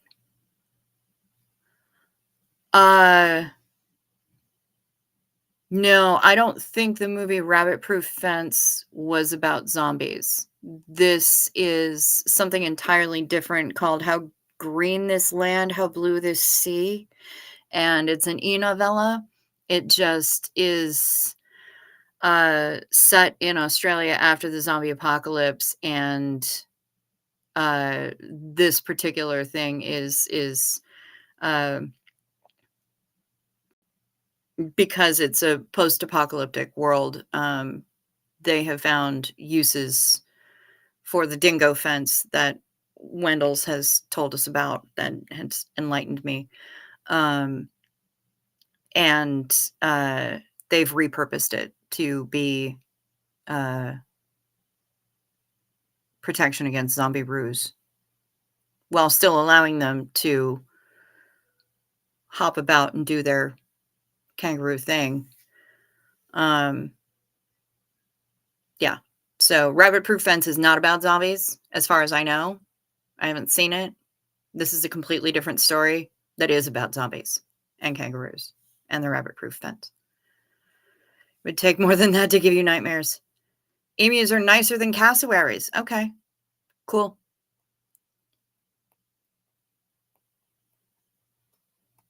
Cool. Yeah, no worries. No worries. No worries. It's fine. They were wild, but you might be able to pat a tame one, but I think they're pretty unpredictable. Yeah, I'm not about to fuck about with wild roos. Just like I'm not about to mess with chlamydia-ridden drop bears. No, thank you. No. I mean, I'm not even allowed to have, because I'm doing keto, I'm not even allowed to have my favorite Australian candy. So, and that's the wildest thing that I get out of Australia, really, is, musk flavored lollies. I talked to you about that, Wendell. Not just whiskey. But I've been babbling for almost 2 hours now, so. But yeah. Good times. Zombie kangaroos and emus and cassowaries and lammergeiers are pretty fierce fucking birds too. When it gets right down to it. Lammergeiers, they're no joke. Like, I'm less afraid of vultures than I am of lammergeiers. Lammergeiers crack open bones for fun. Lammergeiers are amazing creatures. But also scary as shit.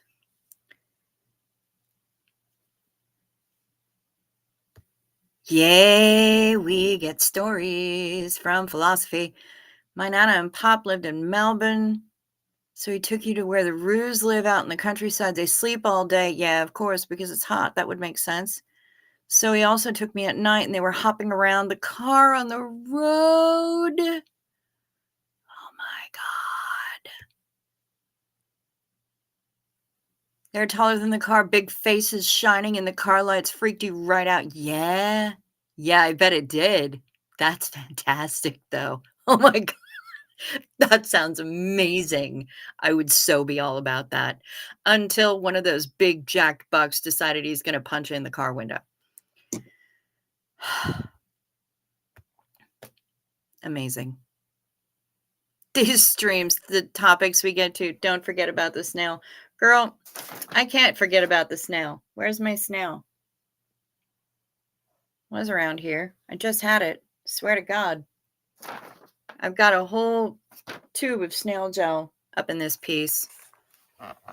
Yeah, hiding behind my computer. That's where it is. Huh? Snail.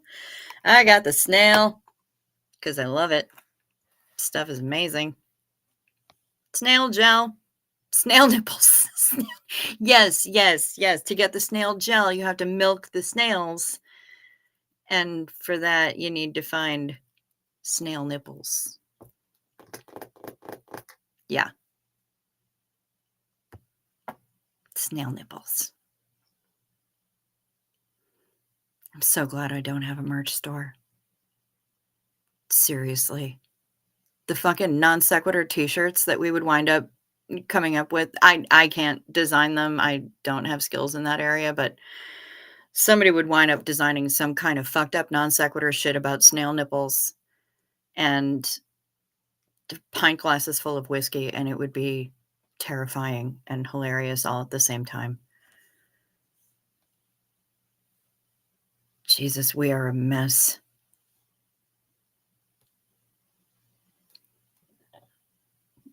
They absolutely could waste you and the car. They are tough. Yeah. Roos are no joke. They are kind of fucking adorable though, especially the Joeys when they're new and still kind of figuring out what hopping is and how their tails work to help counterbalance and hold them up and shit. They're baby anything when it's real wobbly and not real cool with its motor skills. Hilarious. I mean, I live out in the sticks, so I get to see wobbly baby deer with their big goofy knees and not cool with their legs. And so they're all over the place in the yard and just little hoofies everywhere. And it's ridiculous. Oh my Lord. Wendell's, what are you saying? You have wildlife encounters inside your house and outside your house yard every 2 weeks, sometimes less, including microbat. Oh, microbat. I love bats. I love them so much. Wendell's, you have no idea. I love them so much. I love bats. I have one tattooed on my arm.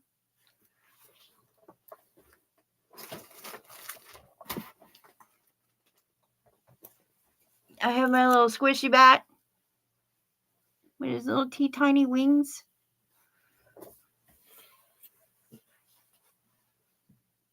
I have bats on my blanket.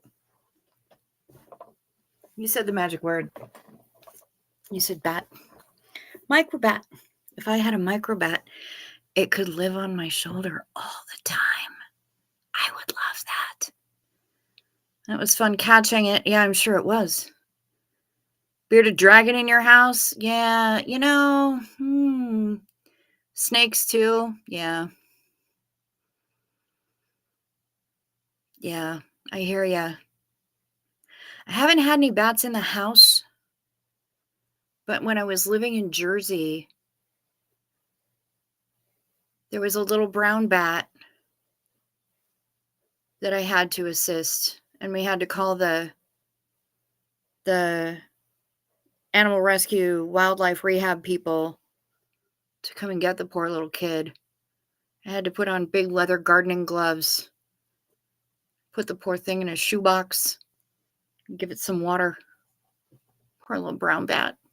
He was mad at me. Lord. But nobody could help him. I had to get the poor thing to somebody who could help him.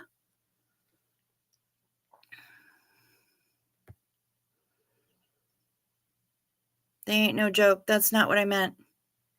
That's not what I meant to grab. You're a designer, but not sure about a snail nipple shirt. Yeah, yeah. The things we do for skincare.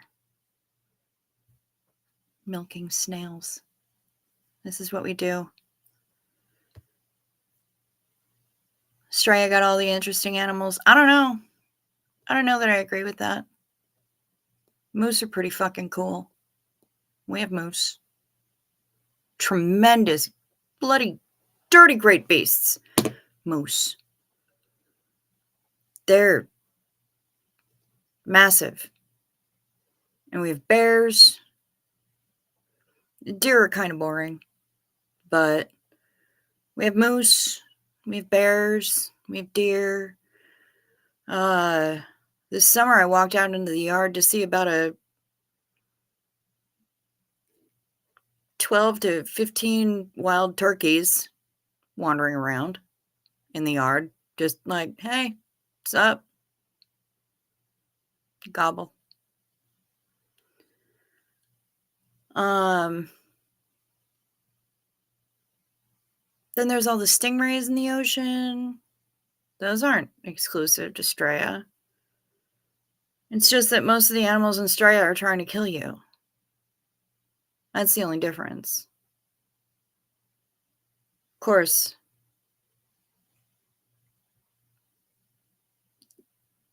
moose are pretty dangerous. It's true. Yeah, moose. You don't want to get in the way of a bull moose. You don't want to get between a mama moose and her babies. You don't want to get between a mama bear and her babies either. That's big bad no.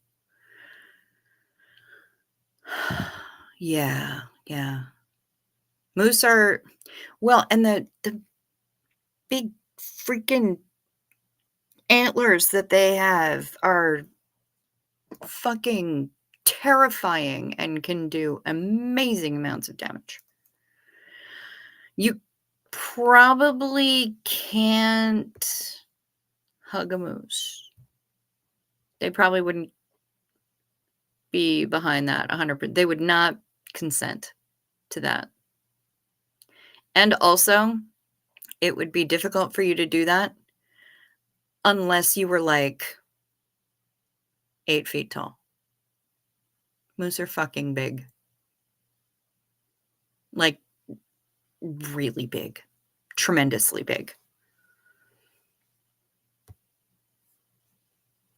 Why don't all the cute animals want to cuddle?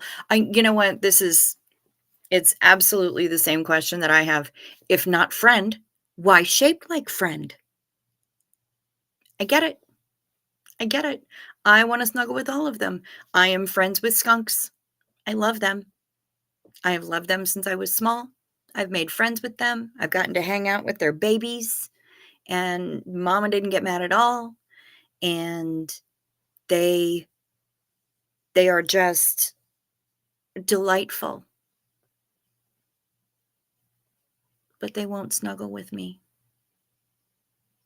Although I did get to give one Scritches, an albino skunk, no less, in a raptor center in North Carolina. They had an albino skunk that came to them, and they couldn't re-release it back into the wild for some reason. So she just lived there. And she got to be friends with everybody. And so when they brought in visitors, the visitors got to meet her. And if she deigned to let them, they got to pet her. And I got to give this skunk Scritchies. It was amazing. It was pretty much the best thing ever. Like, second only to having baby lions and tigers sitting in my lap, which actually also did happen to me in North Carolina. Yeah, just incredible. Incredible, incredible, incredible. All right. Wendell says that I am full of shit. Not true. Most of the animals in Australia don't want to kill, but they can if provoked. Okay, fair enough. But I mean, I've seen footage of not only the tremendous spiders, but even the giant crabs that come out of the fucking ocean. Terrifying. Absolutely terrifying. You'd be terrified by a moose in the wilderness? Well, you should be. Yeah. Yeah. Because they are absolutely tremendous. They're significantly larger than you expect them to be. And I think it's only a specific species of moose in Canada that hang around with flying squirrels and do magic tricks and tell really bad jokes. So, yeah, any moose that you find in the wilderness, you should be terrified, and you should go absolutely silent, and you should stay right the fuck where you are until it passes by, because they're huge. But get video if you can. Sloths. They don't like to be hugged. This is a true thing. This is a true thing. I had a sloth hanging on me at a sloth sanctuary in Costa Rica. I think it was Costa Rica. And they'll hang on you and you support their little butts. But like, I was trying to pet the things back and they're like, yeah, don't do that. That's going to make the sloth uncomfortable. They think they're being, they think that they're being investigated by a predator when that happens. But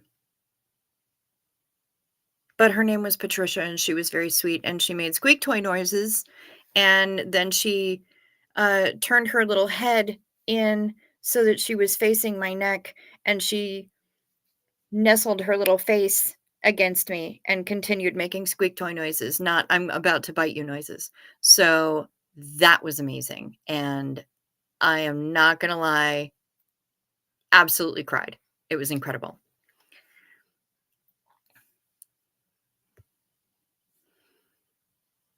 Reese does scare you with feeding her coyote. Yeah, you don't want the mini wheat to get hurt. Coyotes are sneaky prey animals. That's true, Kim, but she kind of flings the food out there for Wiley and the rest of them. It's not like she was like I was doing with,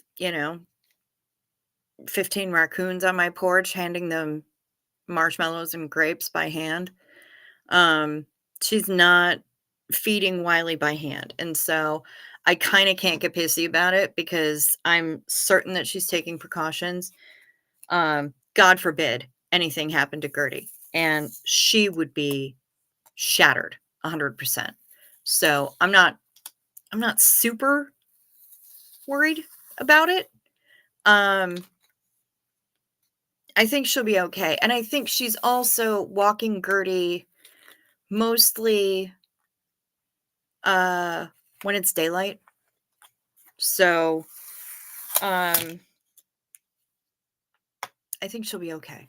I'm not super worried about the way that Reese feeds Wiley, because I think she's pretty smart about it. But I do know also, of course, you wouldn't say anything to her. Of course, you wouldn't, because you have manners. It's fine. We can talk about it here. And I'm sure she also, honestly, even if you did say something about it, she would probably do her best to reassure you. I think if she was doing anything that she thought might possibly put Gert in any danger, she would knock that shit off like with a quickness. So I wouldn't sweat that too hard. But I think she's gonna be. See, I'm snuggling with my bat now. With its little, it's not a micro bat, but it has micro wings. Wendell's, because you had a micro bat in your house. I am beside myself. I love bats.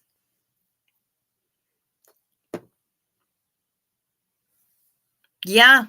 Yeah, it is as in Roadrunner, but that's what Reese calls her or him, whatever, the animal that she feeds in the backyard. She refers to it as Wiley. And she's got loads of other animals in that show up to her backyard for the buffet that she puts out. And I can relate to that because I did that. And I mean, who am I kidding? We still do that. It's just different out here than it was when I was at my ex's place and, managed to get deworming medication into some 25 raccoons in one summer. Yeah. Yeah, I was hanging out with all the raccoons and feeding them by hand. They would come up. Marshmallows are basically like crack for raccoons, which is a fun fact. So, if you have raccoons in your neighborhood and you want to make friends with them, another fun fact is that raccoons very, very, very rarely have rabies, but they do get worms.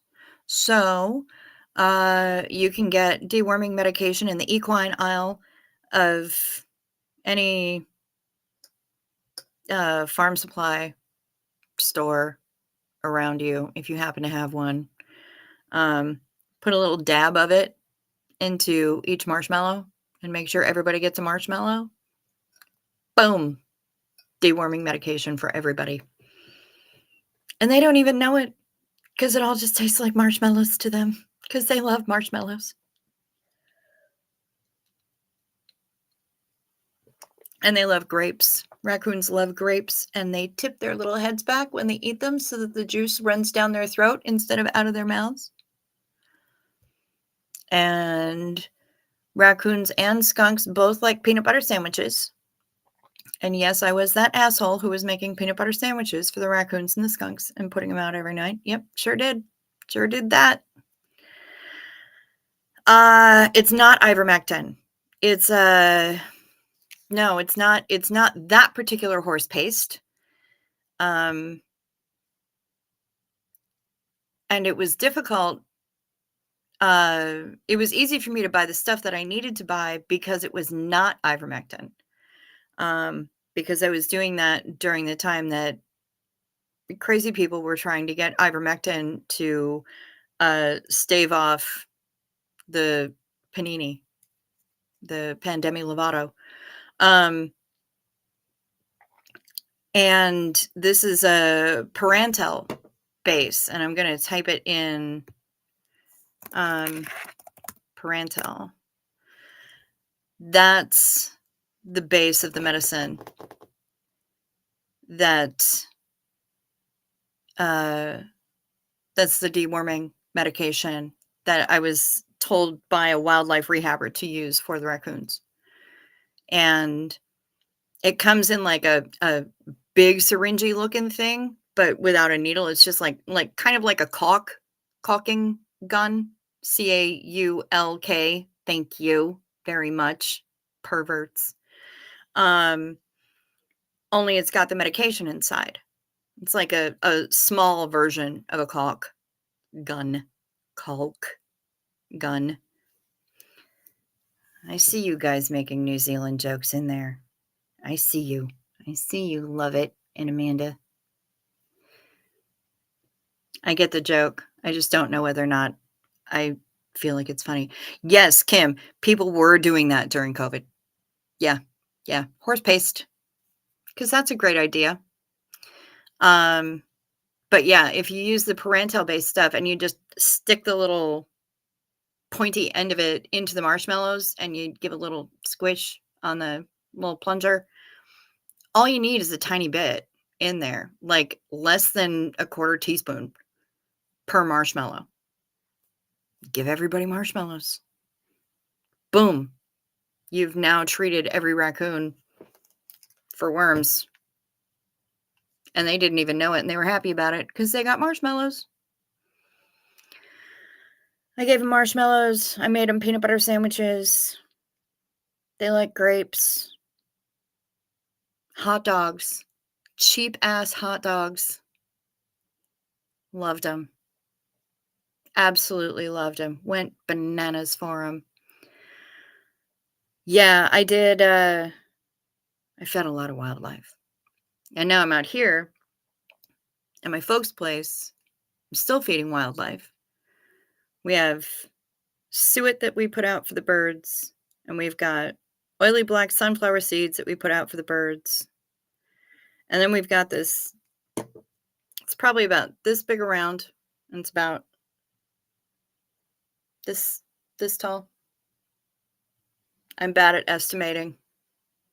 I'm a woman. All my life I've been told that this is 8 inches, so I don't know. But it's about this tall. And we have, it's a branch. And we have narrow wells, holes, round holes drilled into it, and then perches all around it. And we fill those holes with peanut butter, and we hang that up. And the chickadees lose their entire minds. They love them. And if we don't get out there fast enough with them, they get mad. So I go out onto the porch in the morning for whatever reason. Put something in the mailbox, maybe. I don't know. And I got chickadees on both railings of the porch looking at me. Excuse me, lady. You gonna make with the snacks? There's no peanut butter out there yet. Have you looked at the feeders that you haven't put out?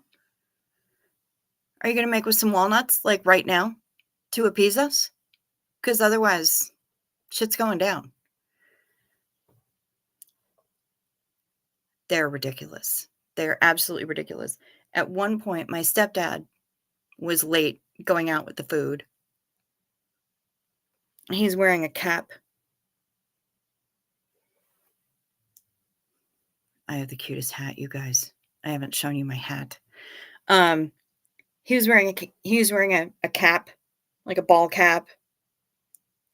Bird lands on the end of the bill of the cap, turns upside down to yell at him in his face because he was late coming out with the food. This happens. This happens at my house. It's ridiculous. I go out to bring trash out. There's 4 deer wandering around in the yard going, excuse me, our trough, you know, the one that you fill with food. You haven't filled it with food. So it's empty. And what the fuck? You're the one with the thumbs and access to the bins. You want to make with the food? Nowish would be good. Anytime. Yeah. This is my life. This is my life out here in the sticks.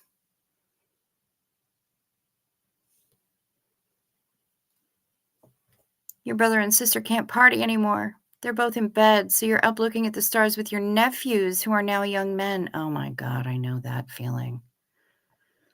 Holy shit.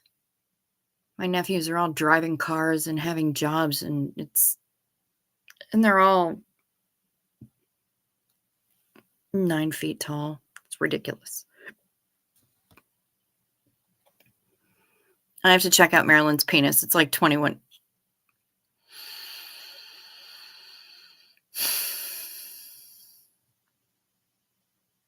I love this sentence so much. And I love that I just said it right out loud like that. That's amazing.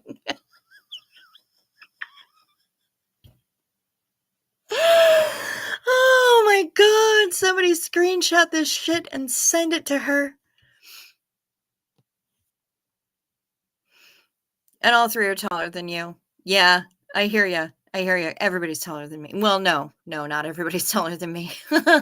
Everyone's taller than my mom, because my mom is shrinking, and she didn't have vertigo in the first place. She started off at 5 feet tall. Now she's 4'10". 2 inches in 2 years she lost. Delightful. Your cat loves his squirrel and bird TV on your deck. Yep, absolutely best show ever.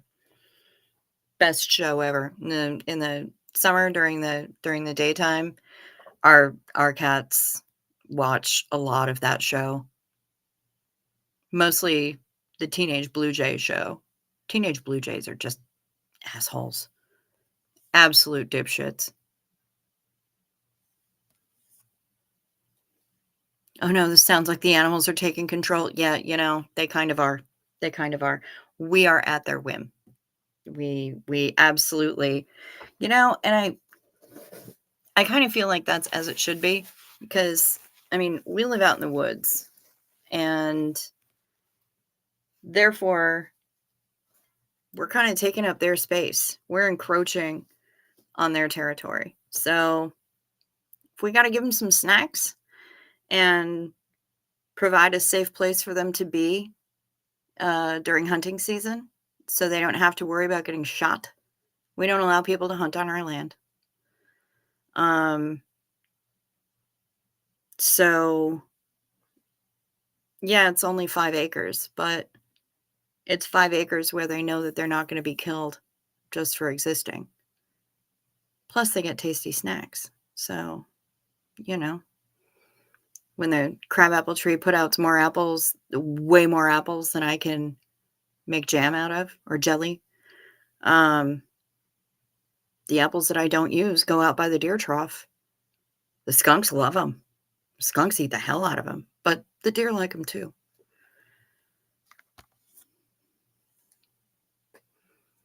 I don't know why you hide your rainbow hair from us. I mean, come on. You know why? I'll tell you. I'm not necessarily hiding it from you. It's all right here. It gets in my fucking way. It annoys the ever-loving shit out of me when it's this long.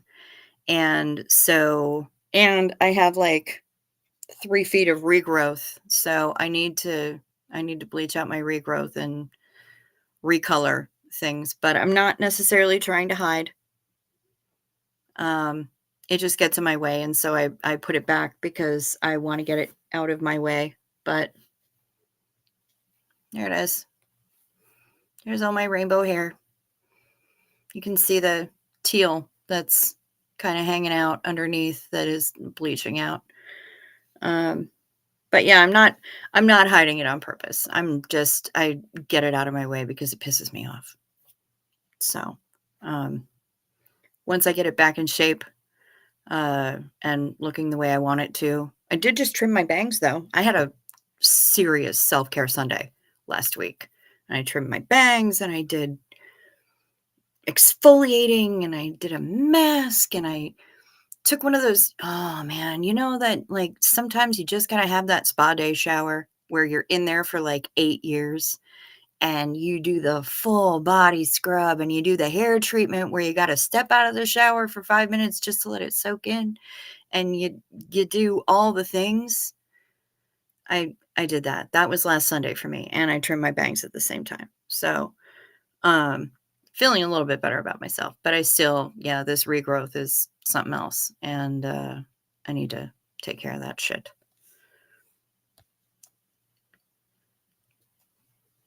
Your squirrels will put their paws up on your window when you're late with the peanuts. Yep. Yep. See, they get used to a schedule. You don't meet that schedule, they're going to tell you. They absolutely do. Please tell Marilyn. Please. Please do. Send her here. Give her timestamps. Not ashamed. Not ashamed. She's going to laugh probably almost as hard as I am. It's fantastic. I am about it. Please tell Marilyn. You're 5'9". I'm envious. I'm not short. I'm concentrated. You know, like C4 is concentrated. You are a supermodel, Sophie. It's the truth.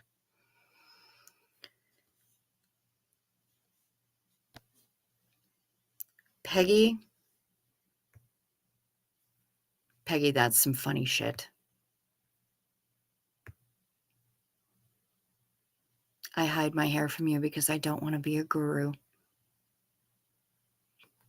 That's fucking funny. Wow. I love it. I love it. You win. That's beautiful. That's fucking funny. Amanda is not joking about Marilyn's penis, by the way. She is not joking about that penis. Marilyn has a tremendous penis, and I look forward to being able to lay my eyes upon it.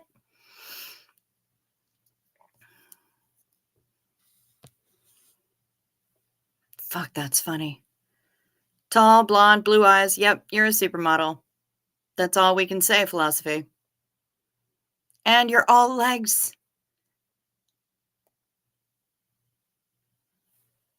You know, you are. You're absolutely a supermodel. You can say not quite all day long. I don't even. Nonsense. You are a supermodel.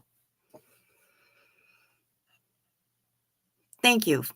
Thank you that my hair looks good down. I appreciate that. I appreciate that. It just gets in my way. I was watching movies and knitting earlier at my friend's place down the road, and I just wanted to get the fuck out of my way. So I carry hair ties on my wrist.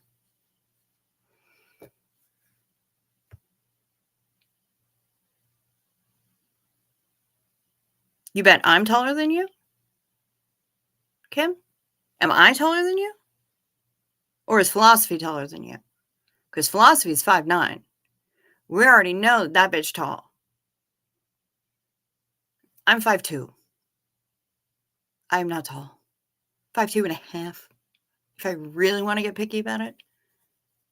Not tall. Not tall. Concentrated. Not short. Concentrated.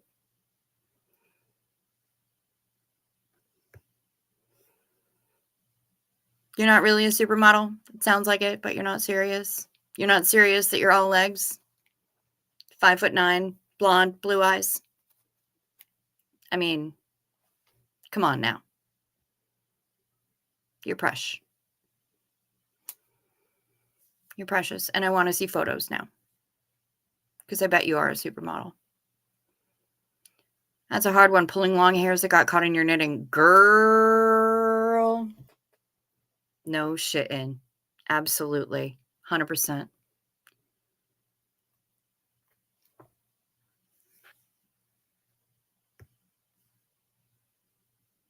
No, me. You're 4'11"? Okay.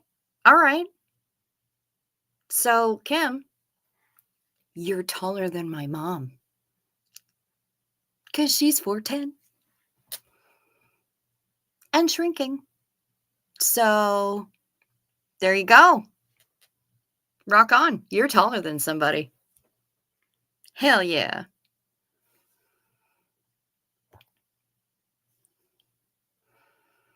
"5'8", Wendell's, but old. Yeah, girl, you know what? I've seen you, though. You don't look that old. You don't look that old. I don't look 50, so you don't look that old. I think you're doing just fine. You don't look ancient. You're good.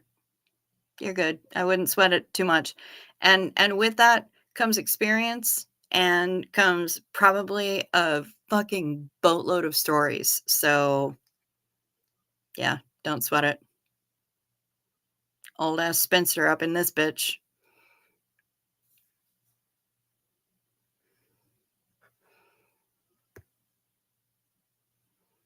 My hair matches what I'm knitting. See? Because accessorizing is everything. Plus, if I keep in the same color family, it's like Garanimals. I don't have to worry about clashing with myself. I match my vape. Kind of like niobium.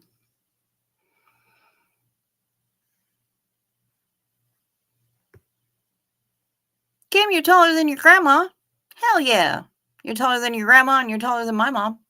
So that's 2 people now that you're taller than. And my friend Elaine is also 4'9" or 4'10". So that's 3 people now that I know of that you're taller than. Fuck yeah. Rocket. 54. Not bad. You don't look 54. I wouldn't have put you at 54. Not a chance in hell.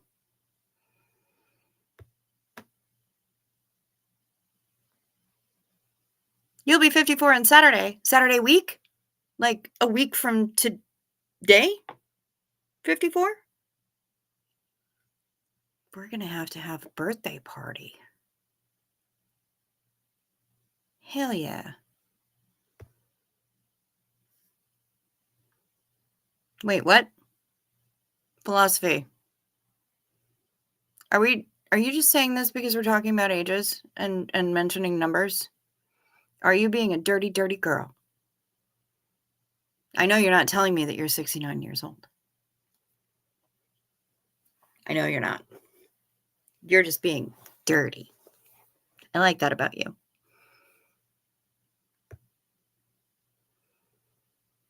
No, I don't sweat it at all. Still feeling pretty dang good and can still dress up hot. Bitch, I bet you can.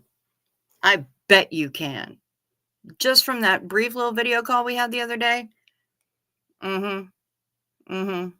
I'm sure. Sure of it. And after losing all my hair to chemo, it came back white. First I made it deep purple. Fuck yeah. Then when pink and peachy tones, this time you think you're going lavender. Nice. Nice. Hey, if your scalp is going to give you a blank canvas, work with it. Rock that shit. Do it. Do it. No, Chow, you're filthy. Yeah, I am. I'm not going to lie. I mean, as it was mentioned last time, the word smut is right in the name. So 69. Born in 69. Okay, that makes sense.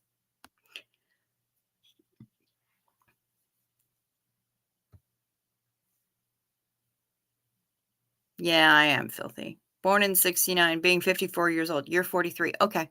All right. It makes a lot more sense now. You just got to give me some context, babe.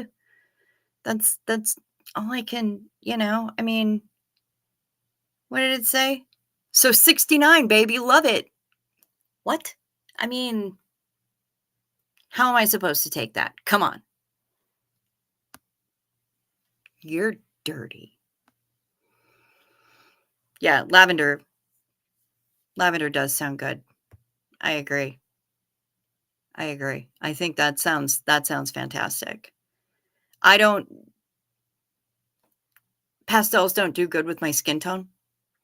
So, I tend to go with the darker tones, and when I get real darker tones because my eyes are light.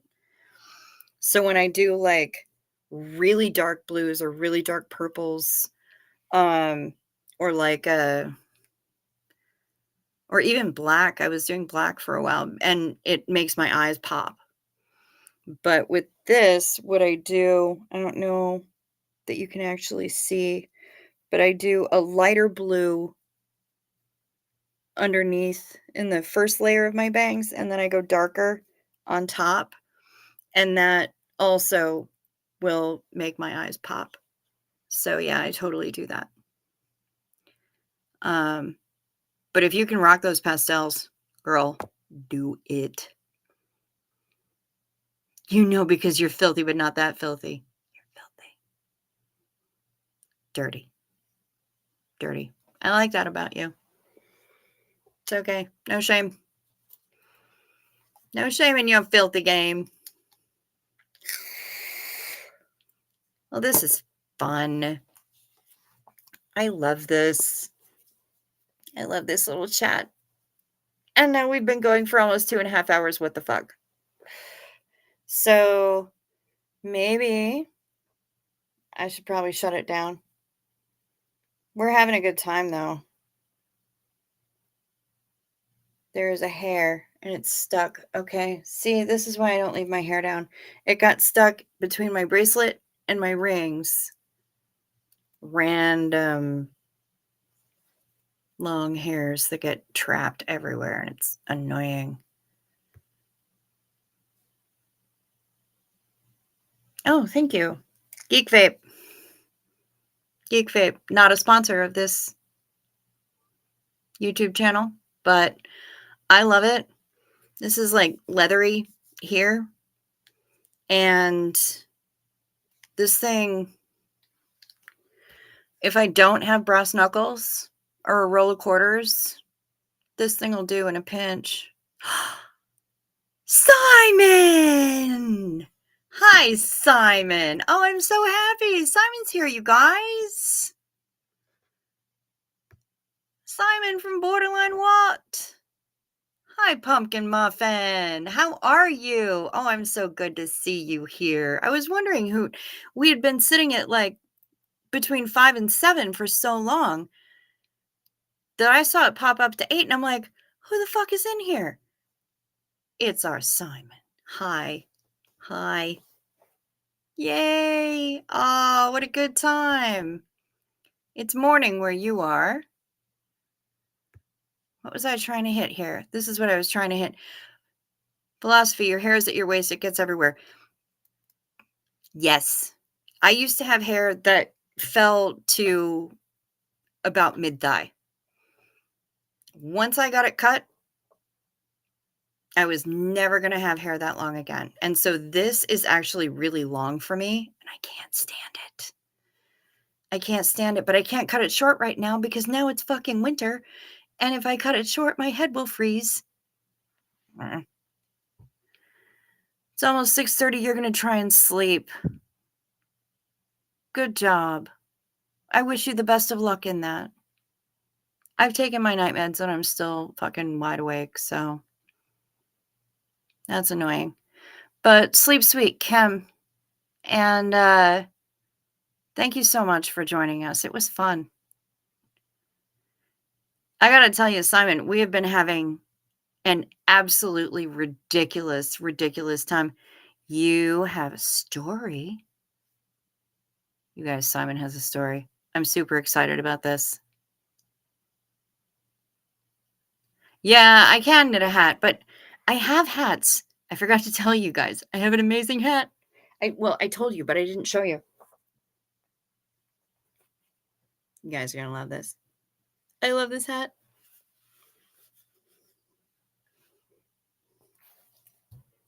I love this hat so much because it has ears. It's a super cute little hat. And it has ears. I've never been so happy.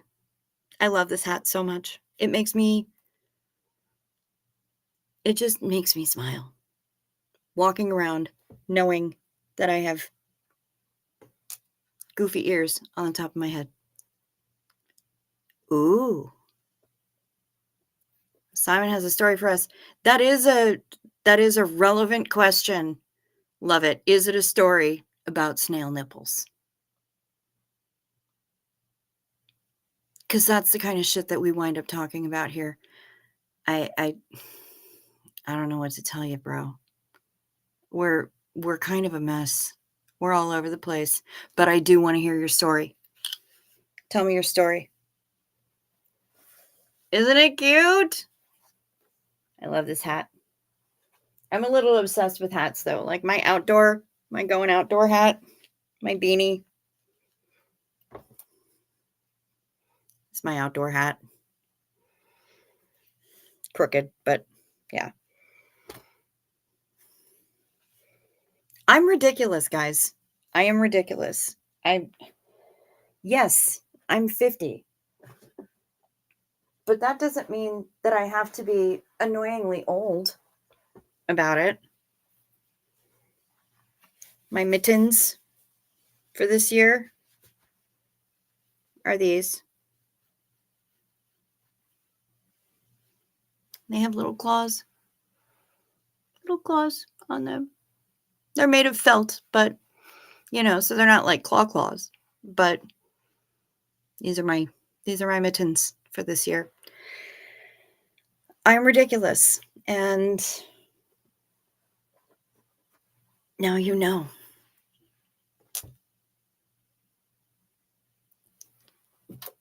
Simon? What? No snail nipples. Okay, I get that. I have not ever heard of butterfly milk. What on earth are you talking about? Are we talking about butterfly nipples right now? How do you milk butterflies? The story is super embarrassing. You'll tell me later. Okay, awesome. Awesome. I'm really looking forward to that. But now everyone wants to know what butterfly milk is. Is it dirty? It might be. We can take it if it is. I'm just, letting you know. All my hats have ears. Not true. I would say about a third of my hats have ears. I do have some snapbacks that don't have ears. But I do have a number of hats that have ears. Love it is now looking up butterfly milk. This ought to be fun. I can't wait.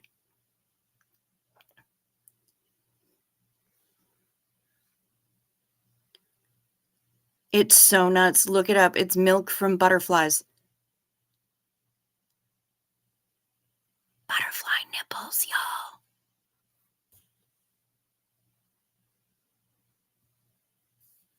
Butterfly nipples. Thank you, Amanda. I love my ridiculousness too. It's kind of what keeps me going, honestly. I have to be ridiculous. It's a real damn thing. And Amanda's really excited for a bedtime story. Butterfly pea milk? Wait, that's gross. Oh, PEA. Okay. Share the butterfly milk story. Now we'll have to make up our own butterfly milk story. Yeah, that's true. Simon, nothing is as embarrassing as whatever they're going to make up on their own.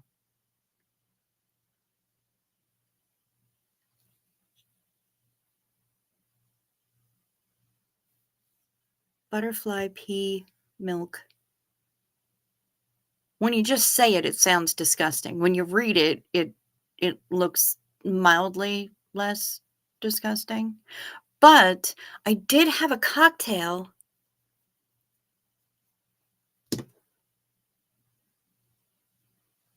last year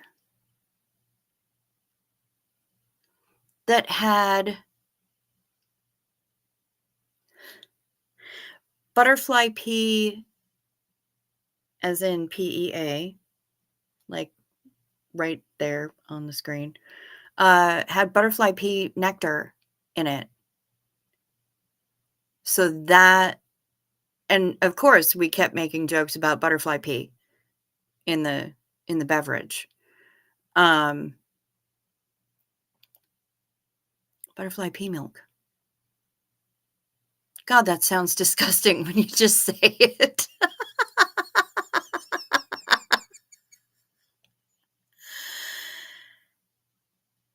Butterfly PT. That also sounds disgusting when you just say it. Oh, love it.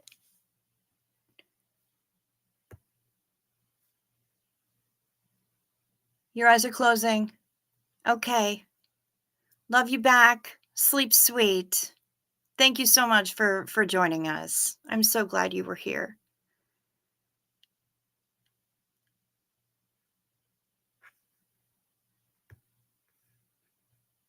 Simon's cracking up. Good. We're having a good time. This has been absolutely ridiculous for 2.5 hours. Lots of ridiculousness. And I love it. I'm so happy. I am so happy to be ridiculous with people in the middle of the night on the internet. Why not? Yes, it is amazing, Amanda. 7-year cancer survivor. Fuck yeah. Super awesome. Rock on. Of course you're a badass. I haven't had chemo because I haven't had cancer. The only thing that's changed my hair has been menopause. So, and that was brought on a little bit faster simply because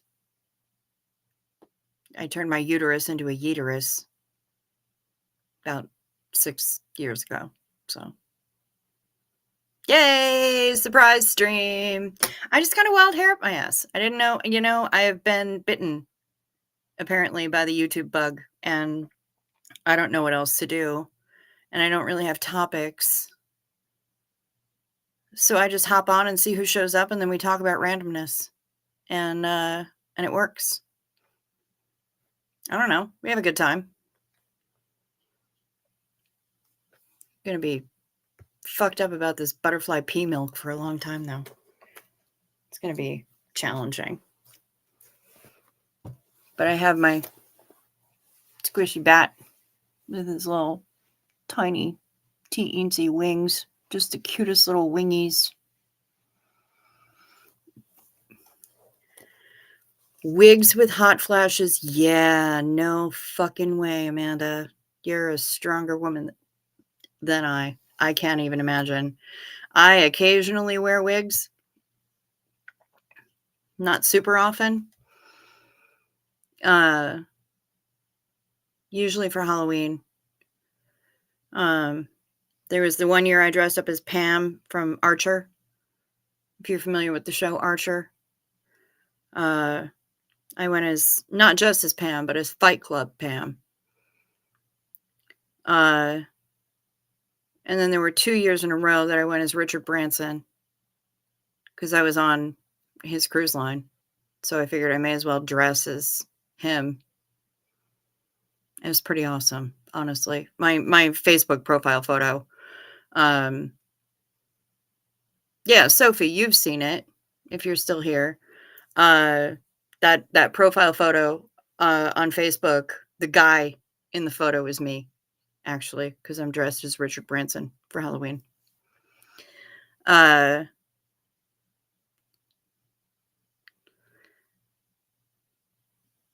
I don't often wear wigs. I cannot imagine wigs with hot flashes. Like, I get hot flashes, I start taking off clothing. It's not pretty. My mom has been having hot flashes for 30 years. 30 plus years. I don't ever want to have hot flashes for that long. I might have to commit a murder if I was dealing with hot flashes for that long. You met Richard once, Amanda. Yeah, so did I. So did I. Delightful gentleman.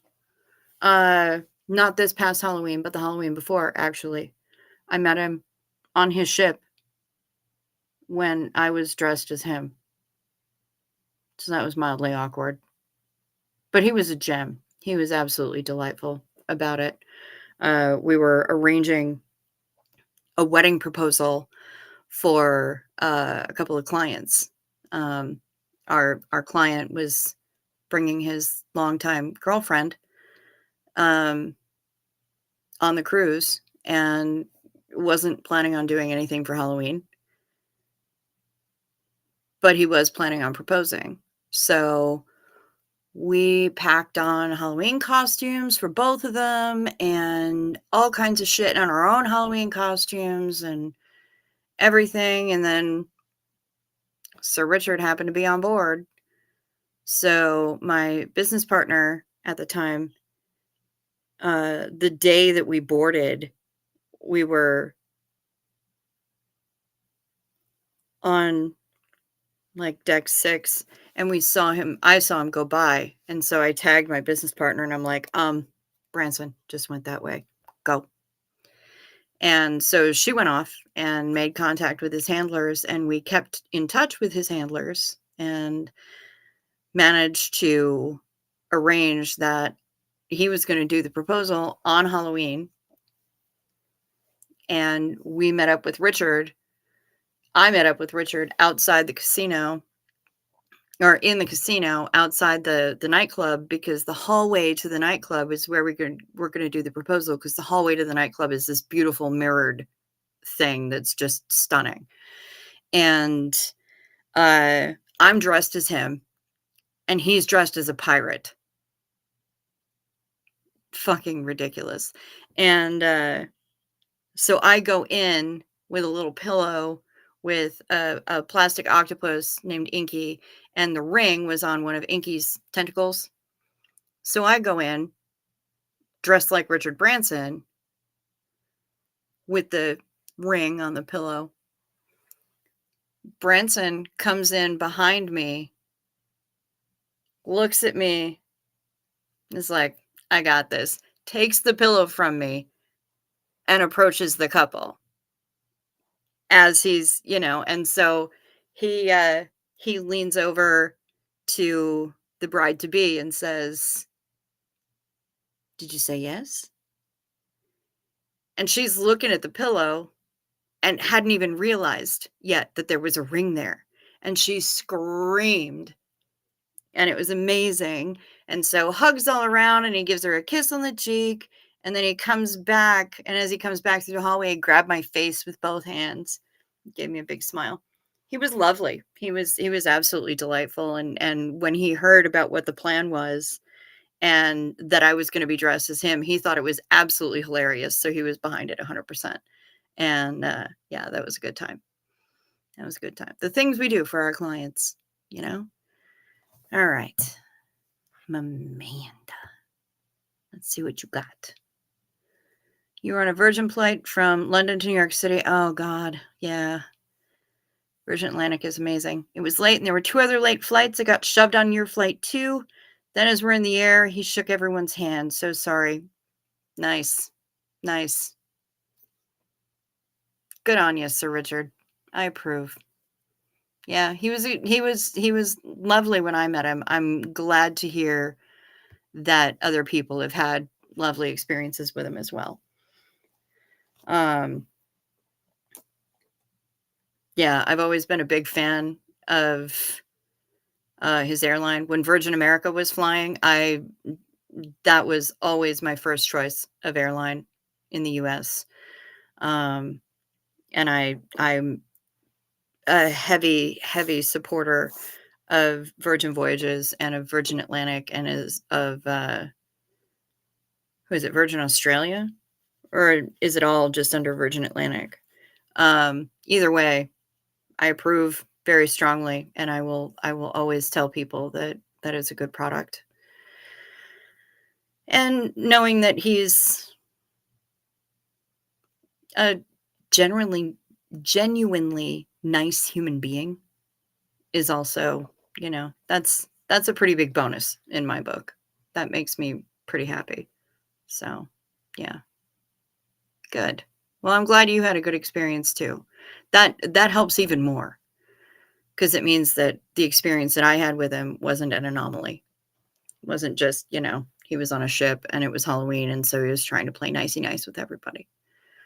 But yeah, I had also dressed as him the year before on that same ship, actually, I believe.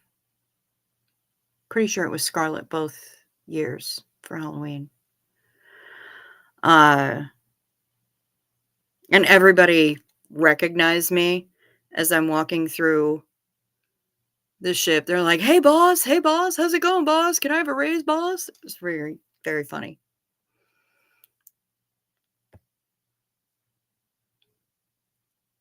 Butterfly milk for infertility and erectile dysfunction. The plot sickens. Nice.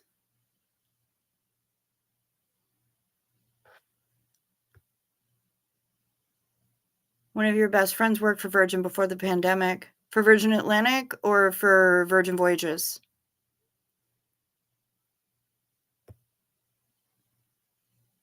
Don't know if it was a coincidence or if he had heard the news and flew to NYC just to say sorry. Anything's possible with that dude. Like, literally anything is possible with that dude. He could have. And not for nothing, he probably would have just to do that. But he may have already been in New York for something. I wouldn't put either past him.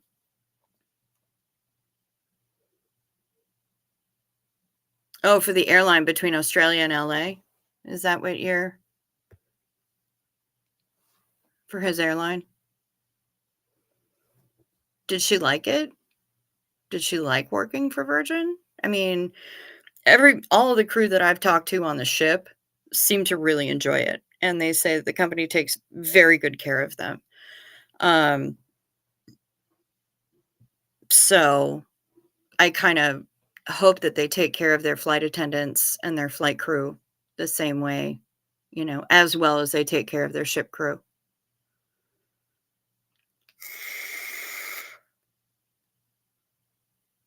Now I'm really curious about this story that Simon has for me with butterfly milk. I don't know that I really want to know if it's for infertility and erectile dysfunction, but he said it's super embarrassing. So, I mean, butterfly nipples. I'm just saying. Snail nipples, butterfly nipples. I'm sensing a theme. Sensing a theme to these streams. Theme stream. Stream theme. Nipples. Animal nipples. Unlikely animal nipples.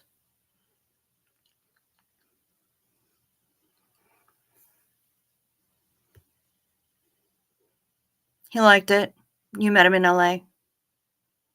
Him meeting your friend before the panini? Or him meeting Sir Richard Branson? Yeah, I do use his title.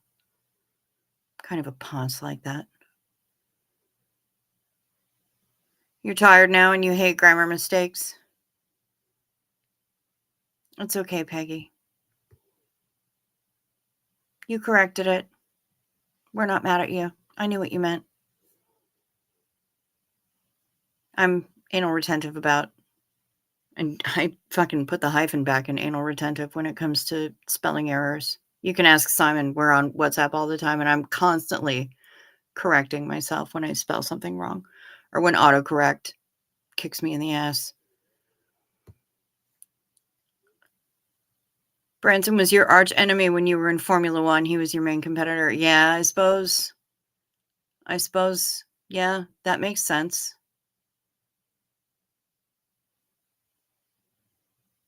Now that you're not working in Formula One, what are your thoughts on Richard Branson and butterfly nipples?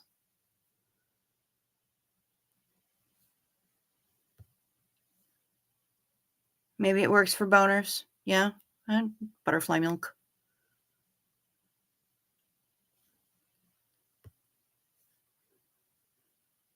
When you immigrated to New Zealand, you looked into Air New Zealand from New York to Auckland. It was insanely expensive. So you did Virgin first class from New York to LA, then Air New Zealand from LA to Auckland and saved $3,000. No shitting.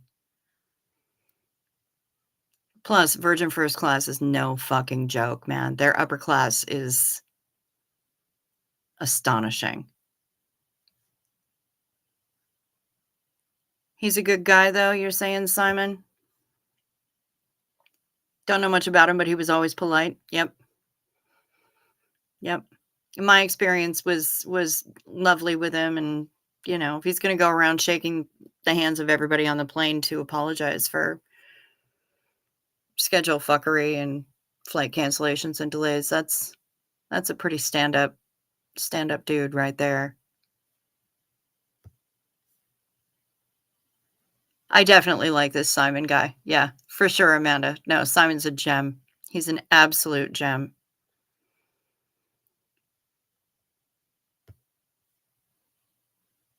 It's one thing I found when I went down the butterfly milk rabbit hole was the erectile dysfunction and infertility. Yeah, butterfly nipples help with boners.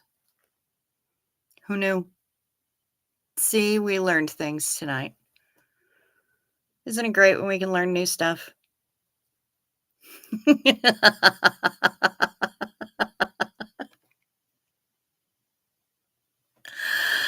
Oh, I love it.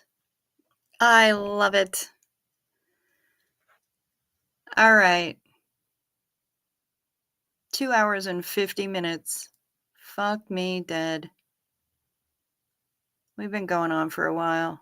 So do I stick it out the extra 10 minutes?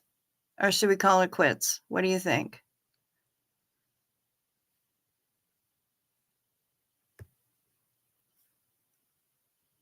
Yep.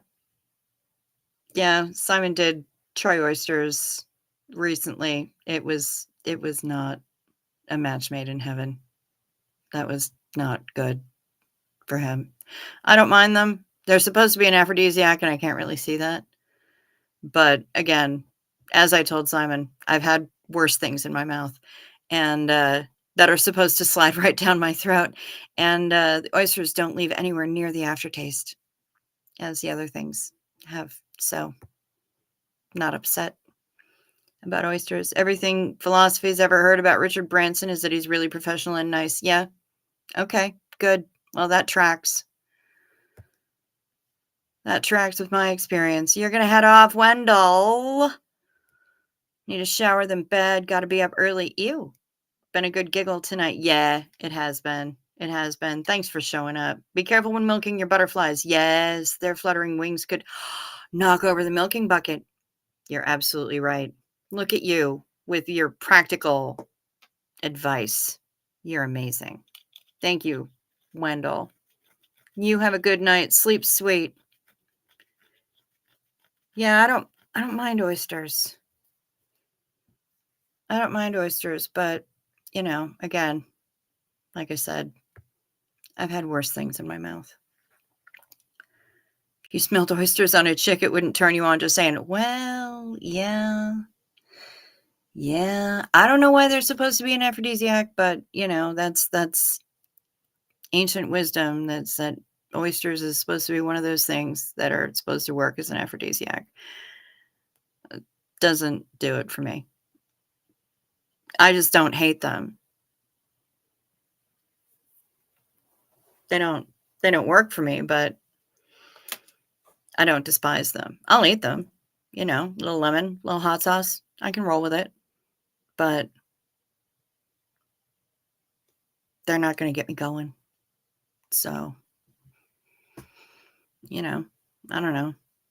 There are other foods that make me much more happy than oysters. So, I don't really know what to even do with that. Everybody's saying goodnight to Wendell's.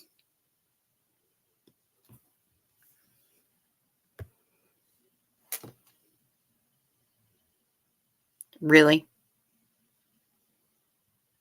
Do I really even need to say it?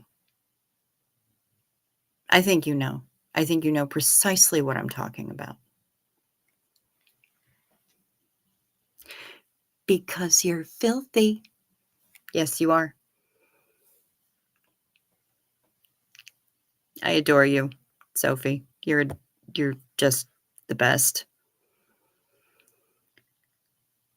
Branson lost a bet to your boss, who was Tony Fernandez, who owned Air Asia. Branson had to dress up as an airline assistant.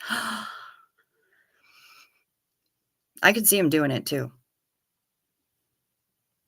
I could absolutely see him doing it. Wendy Woo, ouch. Good night, Wendy Woo. Yeah, she gone. She out.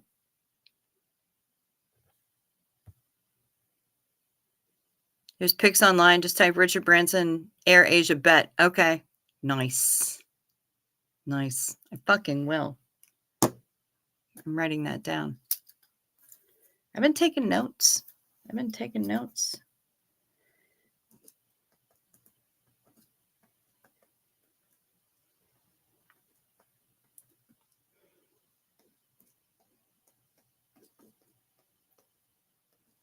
Air Asia bet. Butterfly nipples.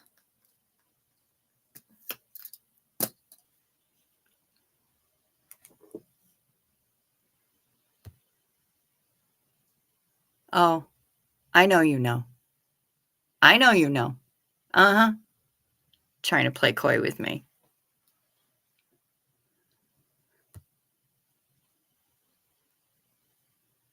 He did it on an Air Asia flight and served drinks. Fantastic. So he didn't just dress up. He actually worked as a flight attendant. Perfect. Perfect. That's delightful. I love it. I love it when people can get over themselves, who like yeah, he's Richard Branson, but that doesn't mean that he takes himself too seriously. And I find that to be absolutely delightful. We can't take ourselves that seriously. Nobody should take yourself that seriously. No one. If you can't gracefully lose a bet and put on a flight attendant outfit and get out there and serve some fucking drinks, what are you doing with your life? If you're too serious for that, what are you doing with your life? I can't be bothered with that. A solid 1/3 of my hats have ears. My winter mittens have toe beans on them, I mean, nobody tells me to act my age in my circle of friends, nor does my mother, because, well, how am I supposed to know what a 50-year-old acts like? I've never been 50 before. So I have mittens with toe beans. And I have hats with ears on them. And I love them.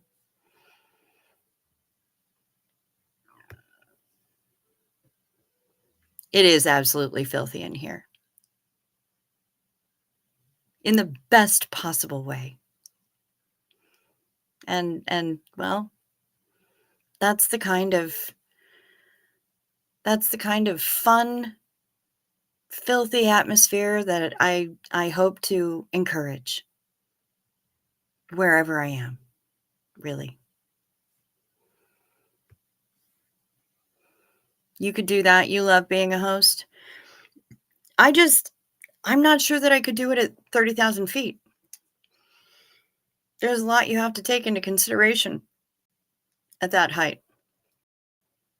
One of my favorite YouTubers to watch, though, is a woman who was she was a flight attendant for Emirates.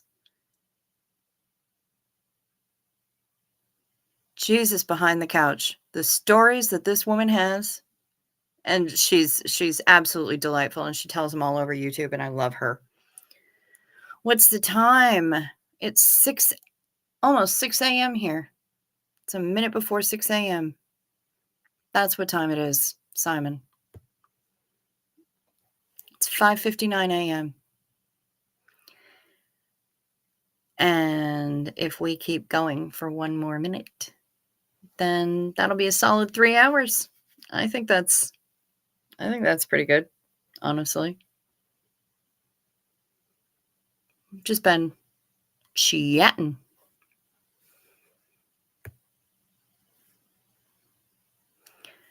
With the bad flight that you had, a guy in first class got shoved next to you in economy,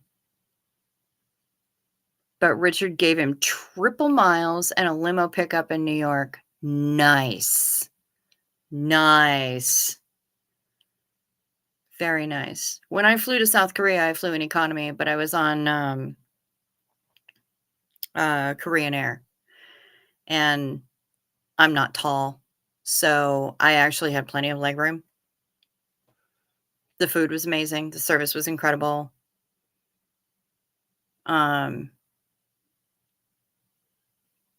Yeah, I was actually not mad about it, but I also really, really, really covet some of these, first and business class seats on some of the airlines. Like, you know, first and it's first on Pod, where you have your own little apartment, basically. You can take a shower in the sky. It's fucking ridiculous. Absolutely ridiculous. Yeah, it is a pretty hard job, and, ugh, every time I fly, I try to be as pleasant as possible to the flight attendants, the cabin crew, everybody, the gate agents. I try to not be that asshole because that asshole is rampant and is everywhere. And no, no, no.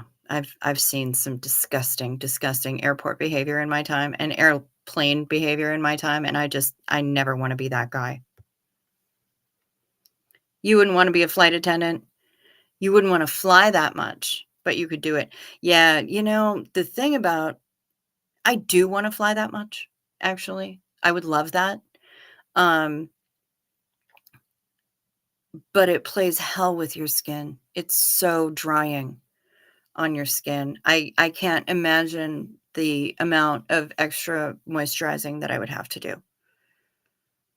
Just insane. Oh, you're the sweetest. Thanks, Simon. Yeah. Thankfully, I've been getting pretty solid sleep when I get it.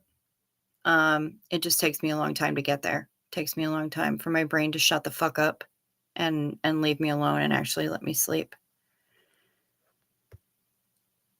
It has been a crazy long surprise chat, and it's been a good time. I'm so glad that you guys joined me tonight. I really appreciate it. And I'm gonna log off now because we've been going for more than 3 hours now. I've topped it. We're at 3:02 and it's 3 minutes past 6 in the morning. So I should probably shamble on down to bed. But I do have that special snail slime moisturizer. I do. I have my snail gel always, always with me. Um, but even that, with all that air travel, so drying, so drying. I would need to go extra hardcore with the moisturizer. Um, you're gonna start from the beginning, Simon. Good idea. Good idea. Yeah, because I mean, in the beginning, at the end, we were talking about butterfly nipples, but in the beginning, we were talking about snail nipples. So, you know, it's nipples all the way down. I'm gonna get some rest. I'm gonna take my tiny little bat with his tiny little wings and get some rest. I hope that you guys get some rest. Have yourselves a lovely, lovely weekend, and be well. Be in touch, and we will talk soon. Thank you so much, everyone. Good night.